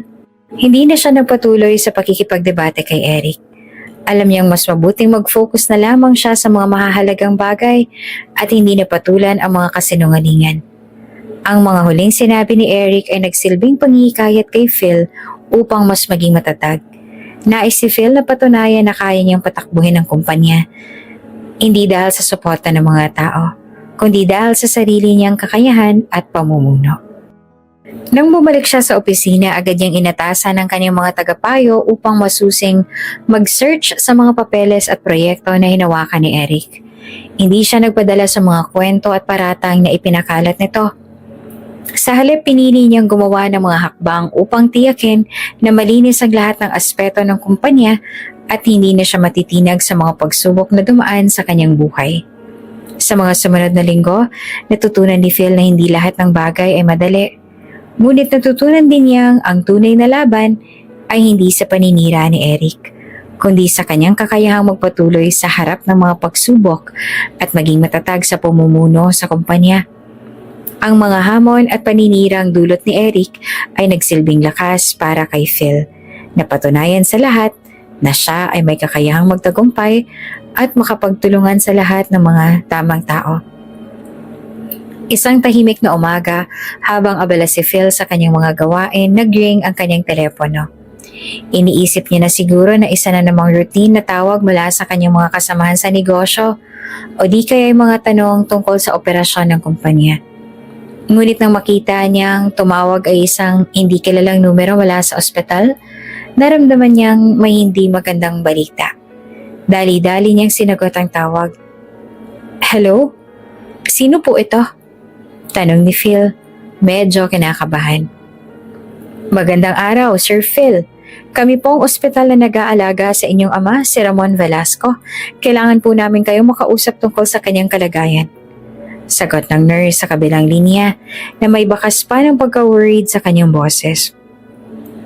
"Anong nangyari? Anong kalagayan ni Papa?" Nag-aalalang tanong ni Phil habang unti-unting nararamdaman ang pag-aalala na dahan-dahang umaabot sa kanyang puso. "Ang inyong ama po ay kasalukuyang nasa kritikal na kondisyon. Ang kanyang kalusugan ay labis na nangihina sa mga nakaraang araw. Ang resulta ng mga pagsusuri ay nagpapakita ng malubhang komplikasyon sa kanyang kalusugan. At sa ngayon po, ang kanyang kalagayan ay 50-50 na lamang," paliwanag ng nurse. Tumatakbo ang oras kay Phil. Ang mga salitang 50-50 ay tumusok sa kanyang puso at hindi niya alam kung anong gagawin. Napansin niyang nahirapan siyang huminga. Kailangan niyang makarating sa ospital, ngunit kailangan niyang maging maligaya at malakas para kay Ramon. "Salamat po, papunta po ako ngayon," sabi ni Phil sabay pagkatapos ng tawag. Dahil sa pagmamadali, halos hindi naman napansin ni Phil ang mga detalye ng kanyang biyahe papunta sa ospital. Laking takot at kaba ang nararamdaman niya habang dumadaan siya sa traffic at mga kanto patungong ospital. Sa bawat padaos-dos ng oras, parang dahan-dahang bumabagsak ang mundo sa paligid niya. Ang ama niyang si Ramon, na may malupit na karanasan sa buhay, ngayon ay nahaharap sa matinding pagsubok. Pagdating niya sa ospital, agad siyang dinala sa ICU, kung saan nakamonitor si Ramon. Laking gulat ni Phil nang makita ang ama na nakakonekta na naman sa maraming aparatos at halos hindi na makilala ang kondisyon nito. Tila ba ang kanyang ama ay napakabigat ang pakiramdam at ang mga mata ni Ramon ay tila nalulumbay. Ngunit sa kabila ng lahat ng to, nakita ni Phil ang matibay na desisyon sa kanyang ama. Hindi ito basta-bastang bibigay. Kaya't nagpasya si Phil na manatili at nagdasal para sa pagpapagaling ni Ramon. Habang pinagmamasa ng ama, nagdesisyon si Phil na alamin ang buong katotohanan sa likod ng kalagayan ni Ramon. Sa kabila ng lahat ng nangyari, hindi pa rin siya makapaniwala na ang isang matatag na tao, tulad ng kanyang ama, ay nakarating sa ganitong sitwasyon. Sa kanya naisip na may posibilidad na hindi lamang sakit ang naging sanhi ng kalagayan ng ama. Baka may ibang dahilan, isang dahilan na matagal niya nang nararamdaman, ngunit hindi pa niya kayang tanggapin. Isang hapon habang naglalakad si Phil sa ospital at papunta sa isang bahagi ng ICU, nakita niyang security guard na nagmamasid sa mga CCTV camera. Hindi siya nakaligtas sa mata ng guard Naglakad siya patungo sa desk ng guard at tinanong ito. May nangyari bang kakaiba sa ama ko? Wala bang iba pang mga tao na pumasok o lumabas sa silid niya? Tanong ni Phil, gamit ang mahinahong tono ngunit puno ng kuryosidad. Sir Phil, actually may napansin ho kami. May mga ilang imahe sa CCTV na hindi kami sigurado kung tapat ba sila sa pasyente. May nakita kaming isang tao na pumasok sa silid ng iyong ama noong isang gabi. Sagot ng guard. Dahil sa sinabi ng guard, ipinag-utos ni Phil na tingnan ang mga recordings ng CCTV. At habang tinitingnan ni Phil ang mga footages ng nakaraan, tumigil ang kanyang mga mata sa isang partikular na eksena. May isang lalaking pumasok sa silid ng kanyang ama sa kalagitnaan ng gabi. Hindi malinaw ang mukha nito, ngunit ang katawan at tindig ng lalaki ay pamilyar kay Phil. Ang lalaking iyon ay si Frank, ang tiyuhin ni Phil, na kapatid sa ama ni Ramon. Si Frank ay isang matandang kamag-anak na matagal nang nawawala sa buhay ni Ramon at hindi na iyon nakita ni Phil ng matagal na panahon. Frank? Mahinang tinig ni Phil habang pinagmamasdan ng imahe ng lalaki sa CCTV. Bakit siya nandyan? Si Frank ay isang matandang kamag-anak na matagal nang hindi nakikita sa buhay ni Ramon. Sa kabila ng pagiging pamilya, alam ni Phil na hindi naging maganda ang relasyon ng kanyang ama at si Frank. Minsan may mga issue sa negosyo at mga personal na hindi pinagkakasunduan na hindi kailanman napag-usapan. Hindi naman ito naisip ni Phil na may kinalaman sa kalagayan ng ama hanggang sa nakita niyang may ginugugol na oras si Frank sa ospital. At ang masakit pa, tila ito nagbibigay ng pagkakataon upang masaktan ang kanyang ama. Nagpatuloy pa si Phil sa pag-iisip. At sa mga sumunod na linggo, natuklasan niya na si Frank pala ay may balak na makuha ang ari-arian ni Ramon. Matagal na itong may layunin na agawin ang negosyo at kayamanan ni Ramon. At ngayon, nagsasagawa siya ng mga hakbang upang maligaw ang mga doktor at pamilya at upang magmukhang natural ang mga pangyayari. Si Frank ay may maling intensyon at ang lahat ng ito ay isang bahagi ng kanyang masamang plano. Laking gulat ni Phil nang malaman niya ang sakit ng kanyang ama ay hindi lang dulot ng normal na kondisyon. Ang mga manipulations na ginawa ni Frank ay nagpapatindi sa kalagayan ni Ramon. Hindi lamang ito simpleng sakit, kundi may halong pananabotahe sa likod nito. Hindi nagtagal, nagpa siya si Phil na harapin si Frank at tanungin siya tungkol sa kanyang intensyon. Isang araw nagkita sila sa isang pribadong lugar. Frank, alam ko ng lahat. Alam kong ginagawa mong pagpapahirap kay Papa. Alam kong plano mo. Sabi ni Phil ng malakas at matatag. Nagtangka namang magpaliwanag si Frank. Phil, hindi mo naiintindihan. Ang lahat ng ito ay para sa akin at sa pamilya ko. Nais ko lang na makuha ang nararapat sa amin. Ang negosyo ng pamilya ay para sa lahat ng miyembro nito at hindi lamang sa kanya. Hindi tinanggap ni Phil ang mga paliwanag ni Frank. Hindi ko hahayaan na mangyari pang plano mong to, Frank. Hindi ako papayag na madamay pa ang buhay ng aking ama sa mga personal mong interes. Sagot ni Phil na puno pa ng determinasyon. Nagsimula ang laban at hindi na lamang para kay Ramon, kundi para na rin kay Phil mismo na ipaglaban ang tamang landas at protektahan ng kanyang ama mula sa mga taong gustong saktan siya.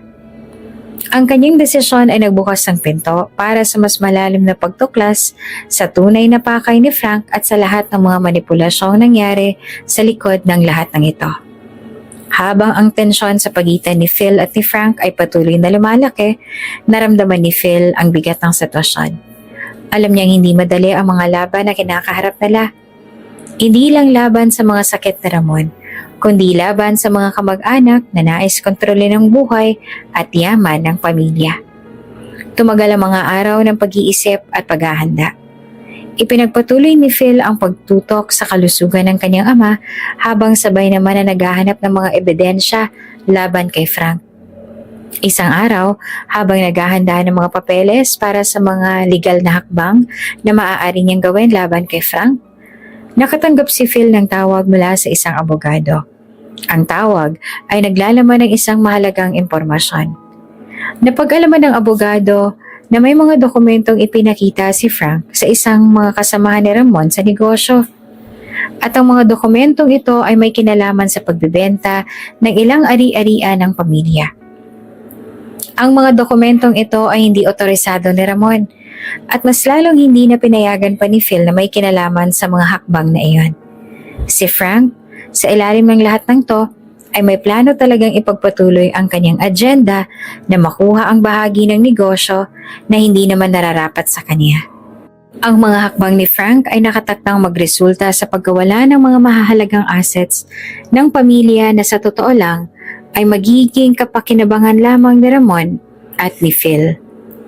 Hindi na nagdalawang isip pa si Phil. Ang mga ebidensyang nakalap niya at ang malupit na plano ni Frank ay sapat na para magdesisyon si Phil na harapin ito ng walang takot. Hindi na siya dapat magpapatalo o magpapapekto pa sa kasinungalingang ipinakalat ni Frank. Alang-alang sa ama, alang-alang sa pamilya, magtutuloy siya sa laban. Isang hapon, pinuntahan ni Phil si Frank sa isang kanto ng kanilang lumang bahay. Nakita niya si Frank na parang naghihintay sa isang pagkakataon upang muling mangyari ang kanyang mga plano. Walang pag-aalinlangan, nilapitan ni Phil si Frank. Hindi ko napapayagan na mangyari pang gusto mong mangyari, Frank. Sabi ni Phil ng matigas. Hindi naman nagtakang tiningnan ni Frank si Phil. Alam niyang darating din ang araw na makakaharap siya ng walang takot. Anong ibig mong sabihin, Phil? Tanong ni Frank, na medyo naguguluhan na sa tono ni Phil. Alam ko ang mga plano mo, Frank, at hindi ko papayagan na magtagumpay ka. Hindi mo pwedeng gamitin ang sakit ng ama ko upang makuha kung anong hindi sa'yo. Sagot ni Phil na puno naman ng determinasyon. Ngunit napangisi lamang si Frank. Kung hindi mo alam, Phil, lahat ng ito ay para sa ikabubuti ko at sa pamilya ko. Ako na lang natitirang kakampi ni Ramon. Kung ikaw lang naman ang magmamanage ng negosyo, mas lalo tayong gugulo. Pero hindi mo ako matitinag, Frank. Mariing sagot ni Phil. Ang negosyo ay hindi masayang kontrolin, kundi magbibigay ng kabutihan sa lahat. Hindi para magtago ng interes sa hindi nararapat. Ikaw lang may gustong makuha ang lahat. Pero hindi ako makakapayag. At doon na nga ang desisyon ni Phil na protektahan ang pamilya at ang negosyo ay naging malinaw. Hindi niya alintana ang mga paninira ni Frank at ang mga bagay na patuloy nitong ipinapalaganap upang magmukhang siya ang makikinabang sa lahat. Sa kabila ng mga pagsubok, nagpatuloy ang laban ni Phil para kay Ramon at sa pamilya niya. Matapos ang ilang linggo ng masusing investigasyon at legal na hakbang, natuklasan ni Phil na hindi lamang si Frank ang may mga lihim. Marami pang mga taong matagal nang naghahanap ng pagkakataon na sirain ang negosyo ni Ramon. Ngunit hindi ito natutuloy. Ginamit ni Phil ang lahat ng ebidensya laban kay Frank at nagdesisyon na magsampa ng kaso. Nang matanggap ni Frank ang mga legal na hakbang, natutunan niyang hindi siya makakabalik sa posisyon niya sa negosyo. Ang mga plano niyang kontrolin ang negosyo ng pamilya ay tuluyang nauurong. Ngunit hindi iyon ang pinakamahalaga kay Phil. Ang pinakamahalaga ay ang makuha ang tamang hustisya para kay Ramon. At kahit pa nahirapan siya sa mga pagsubok na dumarating sa kanya, nakita ni Phil na sa pamamagitan ng tapang at determinasyon, kaya niyang harapin ang lahat. Isang araw dumating si Ramon sa bahay nila at nakita niyang buhay pa ang kanyang ama. Bagamat mahina, ang positibong pananaw ni Ramon sa buhay ay patuloy na nagbigay ng lakas kay Phil. Nais ni Phil na ipagpatuloy ang negosyo ng pamilya ng may integridad at hindi dahil sa material na bagay. At sa kabila ng mga pagsubok, nagpatuloy ang kanyang laban upang mapanatili ang dangal at pangalan ng kanilang pamilya. Si Frank, bagamat natalo sa kanyang balak, ay natutunan din na hindi kayang sakupin ang lahat ng bagay sa buhay. Hindi sa pamamagitan ng kasinungalingan at hindi sa paggamit ng ibang tao. Si Phil naman sa kabila ng lahat ng pagsubok ay natutunan kung paanong magtagumpay gamit ang tamang mga hakbang at prinsipyo. Sa mga huling linggo ng pagkakasakit ni Ramon, nagpatuloy si Phil sa pangangalaga at pamumuno ng kumpanya. Ngunit higit pa roon, natutunan niyang magpatawad. Hindi niya inalintana ang lahat ng paninira at kasinungalingang ipinakalat ni Frank. Ang mas mahalaga para kay Phil ay ang maprotektahan ng pangalan at dignidad ng kanyang pamilya at ipagpatuloy ang legasiya ng kanyang ama. At sa tamang pamamaraan, sa bawat hakbang, natutunan niyang hindi lahat ng laban ay para sa material na bagay. Ang tunay na tagumpay ay nasa pagkakaroon ng malasakit at integridad sa bawat desisyon na ginagawa. Habang nagkakasama si Phil at Ramon sa mga huling araw ng buhay ni Ramon, napagtanto nila na ang bawat sandali ng pagsasama ay isang biyaya. Sa kabila ng lahat ng pinagdaanan, patuloy na nagpupunyagi si Phil na ipagpatuloy ang itinaguyod na negosyo ng pamilya at pangalagaan ng mga alaala ng kanilang nakaraan. Habang si Ramon ay nakahiga pa rin sa ospital, abala si Phil sa mga gawain sa kumpanya. Patuloy na pinapangalagaan ang negosyo ng kanilang pamilya at inaasikaso ang mga legal na usapin tungkol sa mga kamag-anak na nagnanais makuha ang kanilang mga ari-arian. Sa kabila ng lahat ng ito, hindi nawawala sa kanyang isipan si Ramon. Hindi siya titigil sa pagdalaw sa ospital araw-araw. Umaasang muling magising ang kanyang ama at makausap siya ng matino. Isang araw nang dumaan si Phil sa ospital pagkatapos ng ilang mahabang oras sa opisina, nakatanggap siya ng isang tawag mula sa nurse na nag-alaga kay Ramon. "Sir, nagising na po ang inyong ama," sabi ng nurse sa kabilang linya. "Talaga?" sagot naman ni Phil. Hindi siya makapaniwala sa narinig. "Pwede ko ba siyang makita kaagad?" "Pwede po. Medyo mahina lang siya pero nakakailang dalaw na siya. Pinapaabot po namin sa inyo." Agad na nagmadali si Phil at pumunta sa ospital. Hindi na alintana ang pagod at ang dami ng trabaho. Nais niyang makasama ang kanyang ama at marinig ang mga saloobin nito. Nang makarating siya sa kwarto ni Ramon, nakita niyang nakaupo lamang ang kanyang ama.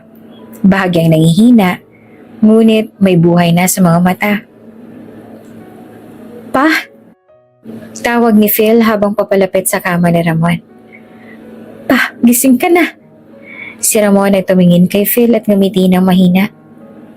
"Phil," aniya sa mahinang tinig, "kamusta ka na?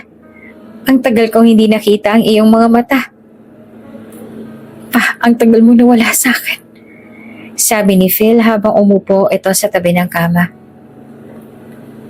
"Pa, gusto kong malaman mo na mahalaga ho kayo sa akin at hindi ko ho kaya kung mawawala ka."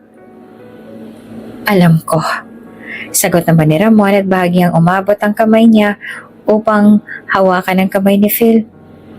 "Lagi mong tatandaan, ikaw ang magdadala sa ating mga pangarap. Ang mga bagay na nagawa ko sa buhay ay hindi pa tapos. Alam kong magtatagumpay ka, anak."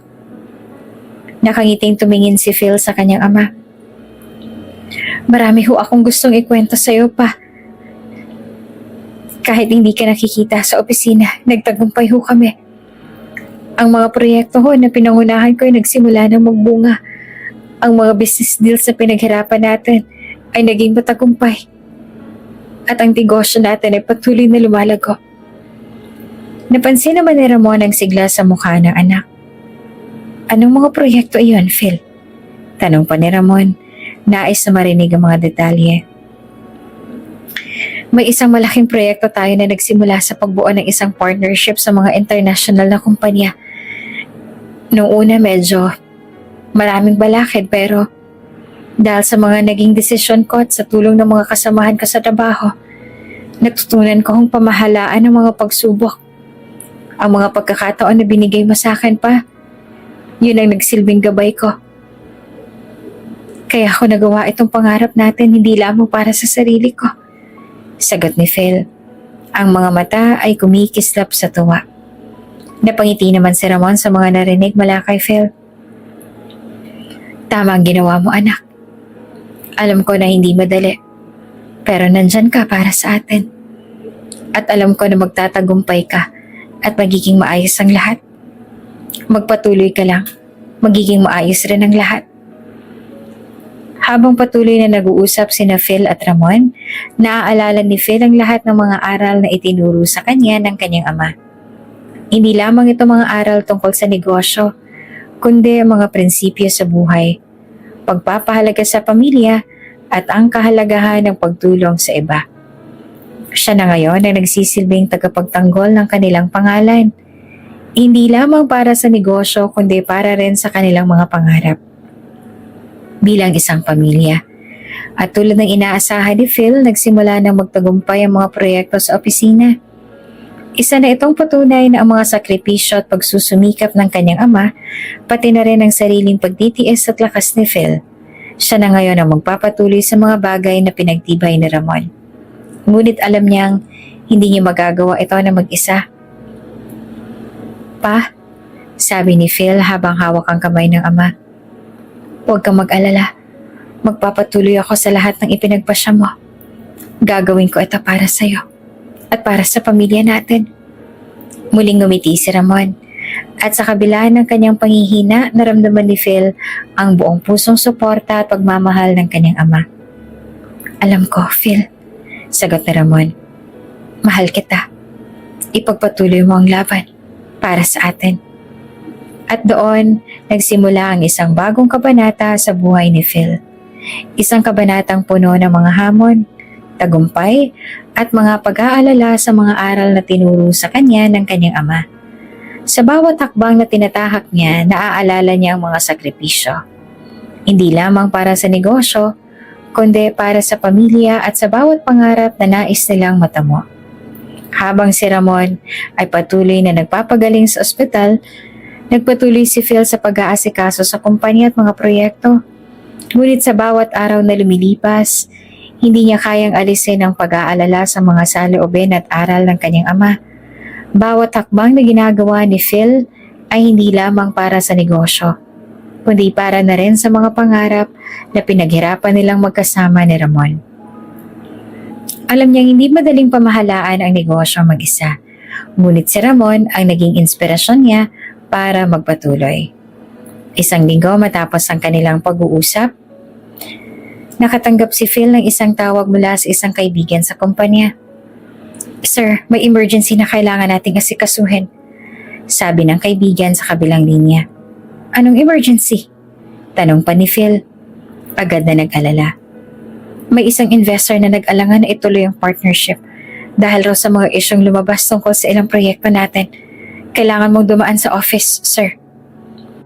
Agad na nagmadali si Phil pumunta sa opisina.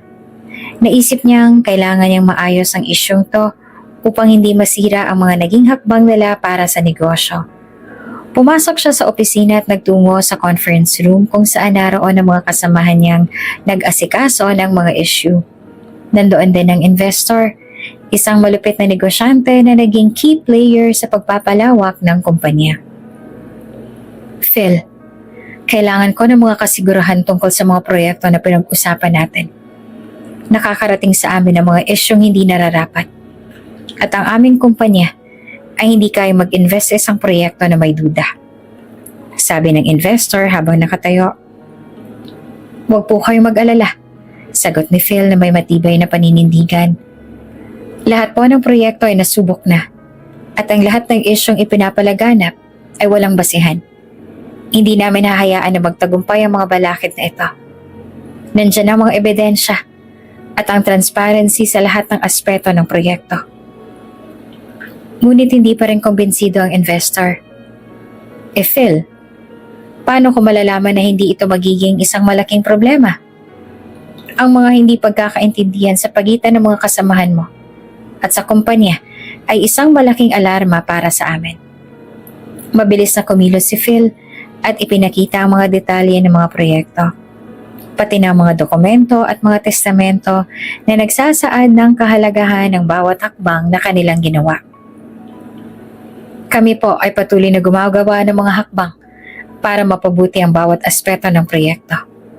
Ipinagpapasa Diyos namin ang bawat desisyon at ang mga kamalian ay hindi naging sagabal sa amin. Kami po ay tapat sa negosyo at kami ay handang magtrabaho upang matulungan kayong mapabuti ang inyong investment. Nagkaroon ng ilang minutong katahimikan at hindi nagtagal ay naging malinaw sa investor na seryoso si Phil sa pagpapalago ng negosyo. Sigurado ka bang kayang-kaya mo ito, Phil? Huwag mo hayaang magduda kami. Tanong pa ng investor. Ang negosyo po ay hindi biro. Ang halaga ng tiwala at pagsusumikap ay mas mahalaga pa kaysa sa kahit ano. Kaya magtiwala po kayo sa amin. Kami po ay hindi titigil hanggat hindi namin aaabot ang pinakamataas na antas ng tagumpay. Sagot ni Phil na puno ng determinasyon. Sa wakas, pumayag ang mga investor na ituloy ang partnership at nagpatuloy ang negosyo ng pamilya ni Phil sa tamang landas. Nang makalabas siya sa opisina, ramdam niya ang bigat ng kanyang responsibilidad. Ngunit sa parehong oras, naramdaman din niya ang pagmamahal at suporta ng kanyang ama. Nagpatuloy siya sa pag-aalaga sa kumpanya at sa pagpapalawak ng kanilang mga proyekto. Hindi lamang dahil sa negosyo, kundi para na sa mga pangarap na pinaghirapan nila ni Ramon. Hindi pa rin nakakaligtas si Phil sa mga pagsubok na dulot ng mga kamag-anak na nagtatangkang sirain ang kanilang pamilya at negosyo. Isang araw, habang abala siya sa pagpaplano ng isang bagong proyekto, dumating si Eric, ang pinsan ni Phil na may dalang mga papeles. Tumungo ito sa opisina ni Phil at nagpa siya na kausapin siya tungkol sa negosyo. Phil, kailangan natin mag-usap, sabi ni Eric nang pumasok sa kanyang opisina. Ano nangyari, Eric? Bakit ka na dito? Tanong ni Phil na may halong kaba, ngunit pinipilit na magpakita ng kahinahunan. Alam mo na may mga isyu na lumalabas sa negosyo at kailangan mong tandaan na ang pamilya natin ay bahagi pa rin ng lahat ng ito. Hindi mo ito kayang pamahalaan ng mag-isa. Sagot ni Eric habang inaabot ang mga dokumento kay Phil. Eric, kung may alam ka na hindi ko alam, sabihin mo na. Huwag mo akong gagawing mahina. Hindi kita papayagan na sirain ang pamilya ko. Sagot ni Phil. Ang mata niya ay may titig na seryoso at matatag. Tiningnan siya ni Eric na may pagkutsa. Masyado ka naman yatang tiwala sa sarili mo, Phil. Hindi mo kayang gawin to mag-isa. Kailangan mo ng tulong. May mga paraan kami upang manatili ang negosyo ng walang ibang tao na manghimasok. Ang mga kasamahan ko sa kumpanya ay tapat sa akin. Ang mga balak ninyo, Eric, ay hindi ko hahayaang mangyari. Alam ko na hindi kayo natuto sa mga pagkakamali. Dahil sa hindi pagkakaunawaan, nagkaroon ng matinding sigalot sa pagitan ni Phil at Eric, habang ang mga bagay ay tila naging magulo sa kanilang pamilya.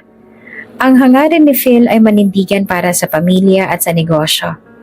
Ipinagpatuloy naman ni Phil ang pamamahala sa kumpanya na may mga hamon at balakid, ngunit nagsumika pa rin upang magtagumpay. Hindi lamang sa negosyo kundi pati na rin sa pangarap ng kanyang ama na patuloy na naging gabay sa bawat hakbang na tinatahak ni Phil. Ang laban ni Phil ay hindi pa tapos at sa bawat hakbang ng buhay, natutunan niyang sa kabila ng lahat ng pagsubok, ang pamilya ang palaging magiging pinakamaimportanteng yaman sa lahat. Matapos ang matagal na pamamalagi ni Ramon sa ospital, isang magandang balita ang dumating kay Phil. Nagising na ang kanyang ama at sa wakas makakauwi na rin ito. Dama ni Phil ang malalim na pasasalamat at kagalakan nang malaman niyang tuluyan ng gumaling si Ramon. Ang mga araw ng pag-aalala at kalungkutan ay napawi at muli nagkaroon ng pag-asa sa kanilang buhay. Isang araw habang si Phil ay abala sa pag-aasikaso sa mga papeles at mga proyekto sa opisina, nakatanggap siya ng tawag mula sa ospital. Sir, ang inyong amay okay na, pwede na po siyang umuwi, sabi ng nurse sa kabilang linya. Salamat, nurse.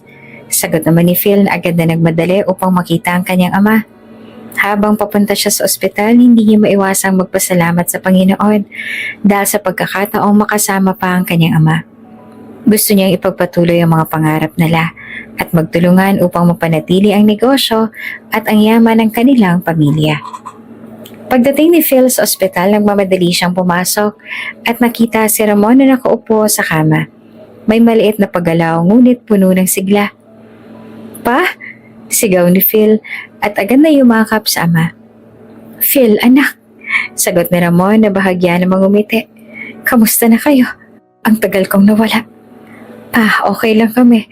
Masaya ako at makakauwi ka na. Hindi mo alam kung gaano kitang na-miss," sagot pa ni Phil. Habang inaabot ang kamay ng ama, tinulungan itong tumayo. "Salamat, anak. Alam kong sa bawat araw na habang wala ako, ikaw ang nagpatuloy ng laban sa ating negosyo. Hindi ko kailanman naisip na magiging ganito ang sitwasyon," sabi ni Ramon na halata ang kasiyahan sa kanyang mukha. Pagkatapos ng ilang sandali, si Ramon at Phil ay nagbiyahe na papuntang bahay. At habang naglalakbay sila, nag-uusap sila tungkol sa mga plano sa hinaharap. "Phil, gusto kong magpasalamat sa lahat ng ginawa mo. Hindi mo lang pinangalagaan ang negosyo natin, kundi pati na rin ang pamilya. Alam ko na naging mahirap para sa'yo, pero ipagpatuloy mo lang ang laban," sabi ni Ramon. "Pa, hindi ko po ginawa ito para sa sarili ko lang. Ginawa ko po ito para sa atin. Gusto ko po na magtagumpay tayo at magpatuloy tayo sa mga pangarap natin. Hindi po ako titigil hanggat hindi ko nakikita ang buong pamilya natin na masaya at payapa," sagot ni Phil na may determinasyon ng boses. Pagdating nila sa bahay, ipinasok ni Ramon sa kanyang kwarto at inilagay sa kama. Si Phil ay hindi naman tumigil sa pag-aasikaso sa ama at patuloy na pinapaalala ang mga plano para sa hinaharap. Ngunit sa kabila ng lahat ng tagumpay, alam nilang may mga usapin pa na kailangan nilang tapusin. Isang linggo matapos makauwi si Ramon, nagsimula na magsawawa ng investigasyon si Phil ukol sa mga taong may kasalanan sa kalusugan ng kanyang ama. Ang ilan sa mga kamag-anak at mga kasamahan sa negosyo na nagtangkang pagsamantalahan ng kanilang pamilya ay patuloy na binanmanan ni Phil. Isa sa mga pinahihinalaan niya ay si Eric at ang pinsan na nagpasimuno ng maraming intrigang nagdulot ng kaguluhan sa kanilang pamilya. Matapos ang isang linggong pag-audit sa transaksyon ng kumpanya, natuklasan ni Phil na si Eric pala ang nagtangkang magsabuatan upang makuha ang kontrol sa negosyo ng pamilya. Kasama ng ibang mga kasamahan sa negosyo, nais ni Eric na samantalahin ang kalagayan ni Ramon upang kunin ang mga shares at ari-arian ng kumpanya. Hindi nagtagal, nagpatawag si Phil ng isang legal na konsultasyon upang magsimula ang mga aksyon laban kay Eric at sa iba pang mga kasabwat nito. Ang lahat ng ebidensya ay pinatunayan ng pagkakasala ni Eric at ng kanyang mga kasamahan sa negosyo. Ang mga nilabag nilang batas at talituntunin ay nagdulot ng matinding pinsala sa pamilya ni Ramon at sa negosyo. "Phil, wala akong alam sa lahat ng mga nangyayaring to," sabi ni Eric nang kumontak siya kay Phil upang ipaliwanag ang kanyang mga aksyon. Hindi ko naman sinasadya na mapilitang gawin to eh. Kailangan ko lang ng pera at wala akong ibang mapagpipilian." "Tama nga ang sabi mo, Eric," sagot ni Phil na ang boses ay matalim. "Wala kang ibang pagpipilian. Pero hindi mo ba naisip kung ano magiging epekto nito sa pamilya natin? Pati sa negosyo natin na pinaghirapan ng mga magulang ko? Pati ikaw, na dati bahagi ng pamilya. Ginusto mong sirain ang lahat ng itinaguyod ng tatay ko at ng buong pamilya. Phil, patawarin mo ako. Hindi ko kayang mag-isa," sagot ni Eric, ngunit halata na ang takot sa kanyang mga mata. "Hindi na kita kayang patawarin, Eric.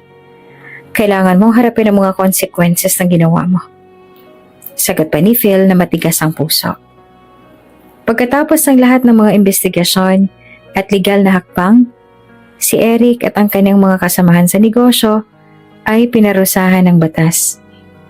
Pinatawan sila ng mga parusa at nagbayad ng kaukulang halaga para sa mga pinsalang na idulot nila. Habang ang negosyo naman ni Phil at ang pamilya ni Ramon ay nakaligtas mula sa mga balak ng mga masasamang tao. Nagpatuloy sila sa bagong simula. Si Ramon ay muling nagsimula ng mga hakbang upang makabawi at magpatuloy sa negosyo. Ngunit sa mas maligaya at mas maayos na kalagayan. Phil, sabi ni Ramon habang nag-uusap sila ng isang tahimik na gabing yon. Salamat sa lahat ng ginawa mo. Nakita ko kung gaano ka nagmahal sa pamilya natin at kung paano mong protektahan ang negosyo.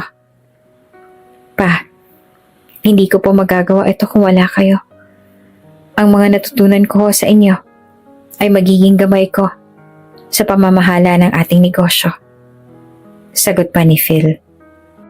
Muling binuo ni Ramon at Phil ang kanilang buhay at negosyo. At sa mga pagsubok na kanilang hinarap, natutunan nilang ang bawat laban ay may kapalit na tagumpay at pagpapatawad. Ang pamilya nila ay nagpatuloy sa pamumuhay ng payapa. At sa tulong ng kanilang determinasyon at pagmamahal sa isa't isa, nagpatuloy sila sa pagpapalago ng negosyo at mga pangarap na magsama-sama bilang isang pamilya. Matapos ang mga matinding pagsubok at mga taong nagkaroon ng masamang layunin sa negosyo ni Ramon at Phil, ang pamilya ay nagpatuloy sa kanilang buhay, puno ng pag-asa at bagong pagtingin sa hinaharap. Ang lahat ng pagkatalo sa negosyo ay naging leksyon na nagsisilbing gabay sa kanilang mga susunod na hakbang. Si Ramon pagkatapos ng matagal na paggaling ay nagsimula na magtulungan muli sa negosyo. Ngunit sa mas maingat na paraan, hindi na siya nagmadali. Alam niya may mga bagay na hindi pwedeng minamadali at na ang tunay na tagumpay ay nakasalalay sa pagtutulungan at pag-unawa sa isa't isa. Habang si Phil sa kanyang pamamahala naman sa kumpanya ay nagsimulang magpatupad ng mga bagong polisiya na magpapatibay sa kanilang negosyo at magbibigay halaga sa bawat empleyado. Isa sa mga unang hakbang ni Phil ay ang maglunsad ng isang programa ng pagsasanay at pagpapalakas sa mga empleyado upang magtulungan at magtagumpay ang bawat isa sa kumpanya. Binigyan din niya ng pagkakataon ang mga nakaraang ka-team na may malasakit sa pamilya at negosyo upang makabalik sa kumpanya. Bilang bahagi ng kanyang pangako sa mas matibay na samahan. Isang araw habang nagsasagawa ng mga executive meeting si Phil, dumating ang isang tawag mula sa ospital at isang pangyayari na nagbigay ng malaking pagkakataon sa kanilang pamilya. Sir, may balita po kami ukol kay Tito Ramon. Sabi ng isa sa staff ng ospital. Mabilis po ang recovery niya at nagdesisyon siya na hindi na magpatuloy sa mga nakaraang negosyo na nagpapahirap sa kanyang kalusugan. Nagulat naman si Phil at nagsimulang mag-isip. Ha? Anong ibig niyang sabihin? Anong plano ni Tito Ramon? Tanong niya. Ang tono ng kanyang boses ay nag-aalala. Si Tito Ramon po ay magpapahinga at magbibigay ng daan para sa mga bagong ideya at pamamahala. Nais po niya magpatuloy ang negosyo, ngunit sa mas malusog na paraan. At nais niya hong magbigay ng oportunidad para sa mga susunod na henerasyon ng negosyo. Sagot ng staff. Pinagmasta naman ni Phil ang buong senaryo. Alam niyang ito na ang pagkakataon upang magpatuloy ang lahat ng kanilang pinaghirapan, ngunit sa mas tamang paraan. Nang hindi na kailangan pang isakripisyo ang kalusugan at kapakanan ng bawat isa. Ipinagpatuloy ni Phil ang mga plano at nagtulungan silang mag-ama na baguhin ang ilang aspeto ng kumpanya. Gumawa ng mga hakbang na magdudulot ng mas malalim na malasakit sa bawat tao sa loob ng negosyo. Sa kabila ng lahat ng pag-aalala at kasamahan sa negosyo, hindi kailanman nakalimutan ni Phil at Ramon ang kanilang pamilya. Ang mga sugat na dulot ng kamag-anak na ng ape at sanhi ng kalituhan ay dahan-dahang naghilom at nagsimula silang magtulungan muli bilang isang buong pamilya. Si Ramon ay nagsimula na magsagawa ng mga pagkikita at pagkonsulta sa kanyang mga kapatid at kamag-anak upang ayusin ang mga hindi pagkakaunawaan at magtulungan sa mga darating na taon. Isang araw, nagtipon ang buong pamilya sa bahay ni Ramon. Nandoon si Phil, ang kanyang ama at ang ilang mga kamag-anak. Si Eric na nagsimula sa lahat ng problema ay naroon din. Matapos ang ilang linggong investigasyon at legal na hakbang, nagsimula na magbago si Eric. Hindi na siya ang dating Eric na puno ng galit at inggit. Sa pagkakaroon ng mga hakbang na itinutok kay Eric upang mapatawad, pinili niyang magbago. Phil, humihingi ako ng paumanhin sa lahat ng nangyari. sabi ni Eric. Sa harap ng lahat, sinabi niyang, alam ko na nasaktan ko kayo at hindi ko kayang ibalik ang mga pagkakamali ko, ngunit nagdesisyon ako magsimula ulit at magtulong sa pamilya. Hindi ko dapat pinili ang daan ng galit. Tinitigan ni Phil si Eric ng mahaba at nakita niyang may malalim na pagbabago sa kanyang pinsan. Eric, hindi ko na kailangang magigante. Ang mahalaga ay magtulungan tayo bilang pamilya. Hindi na natin kayang sirain ang ating mga sarili dahil sa mga pagkakamali. Sumang-ayon ang lahat sa sinabi ni Phil at sa wakas nagkaroon ng katahimikan sa pagitan nila. Ang bawat isa ay nakatanggap ng pagkakataon upang magbago, magpatawad at magtulungan. Matapos sa mga pagsubok at magkasunod na tagumpay, ang pamilya ni Ramon at Phil ay nagpatuloy sa mas matatag na landas. Si Phil ay patuloy na namumuno sa negosyo at si Ramon naman, bagaman hindi na kasing lakas ng dati, ay patuloy pa rin na nagbibigay ng gabay at pagmamahal sa kanyang anak. Sa bawat hakbang nila, nagkaroon sila ng higit na malasakit sa bawat isa. At natutunan nila ang tunay na tagumpay ay hindi nasusukat sa material na bagay, kundi sa pagmamahal, pagpapatawad at pagtutulungan bilang isang pamilya.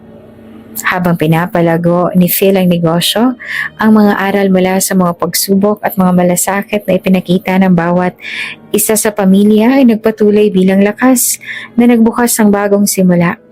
At si Ramon sa kanyang pagpapatawad at paggabay ay nagsilbing halimbawa na sa kabila ng lahat ng pagsubok, ang pinakamahalaga sa buhay ay ang mga tao sa ating paligid. Ang pamilya na walang sawa sa pagmamahal at pagsuporta. Sa huli, nagpatuloy si Phil at ang kanyang ama sa isang mas matagumpay na negosyo. Ngunit higit sa lahat, ang pamilya ni Phil ay nanatiling buo at masaya. Ang bawat isa ay natutong magpatawad, magtulungan at magsimulang muli. Mula noon, unti-unti nang inayos ni Ramon ang relasyon nila ni Phil. Hindi ito madali, maraming galit, maraming tanong. Pare-pareho silang nagpursige. Natupad ang hiling ni Mila na makilala ng anak ang ama. At si Phil, kahit na mahirap, natutong magpatawad para sa sarili at para sa alaala ng kaniyang ina. Kung bago ka pa lang sa channel na ito, Ate Jane TV, huwag kalimutang pindutin ang notification bell and subscribe button. Sana po hindi naman malaking abala sa inyo ang pagpindot ng subscribe button dahil ang kapalit po nito ay ang pagsuporta para makapag-produce ng mga libreng stories sa mga channels ni Ate Jane. Maraming salamat! Sa gitna ng lungsod ng Maynila, isang binatilyo na nagngangalang Phil ang nakahanap ng isang kahon sa tambakan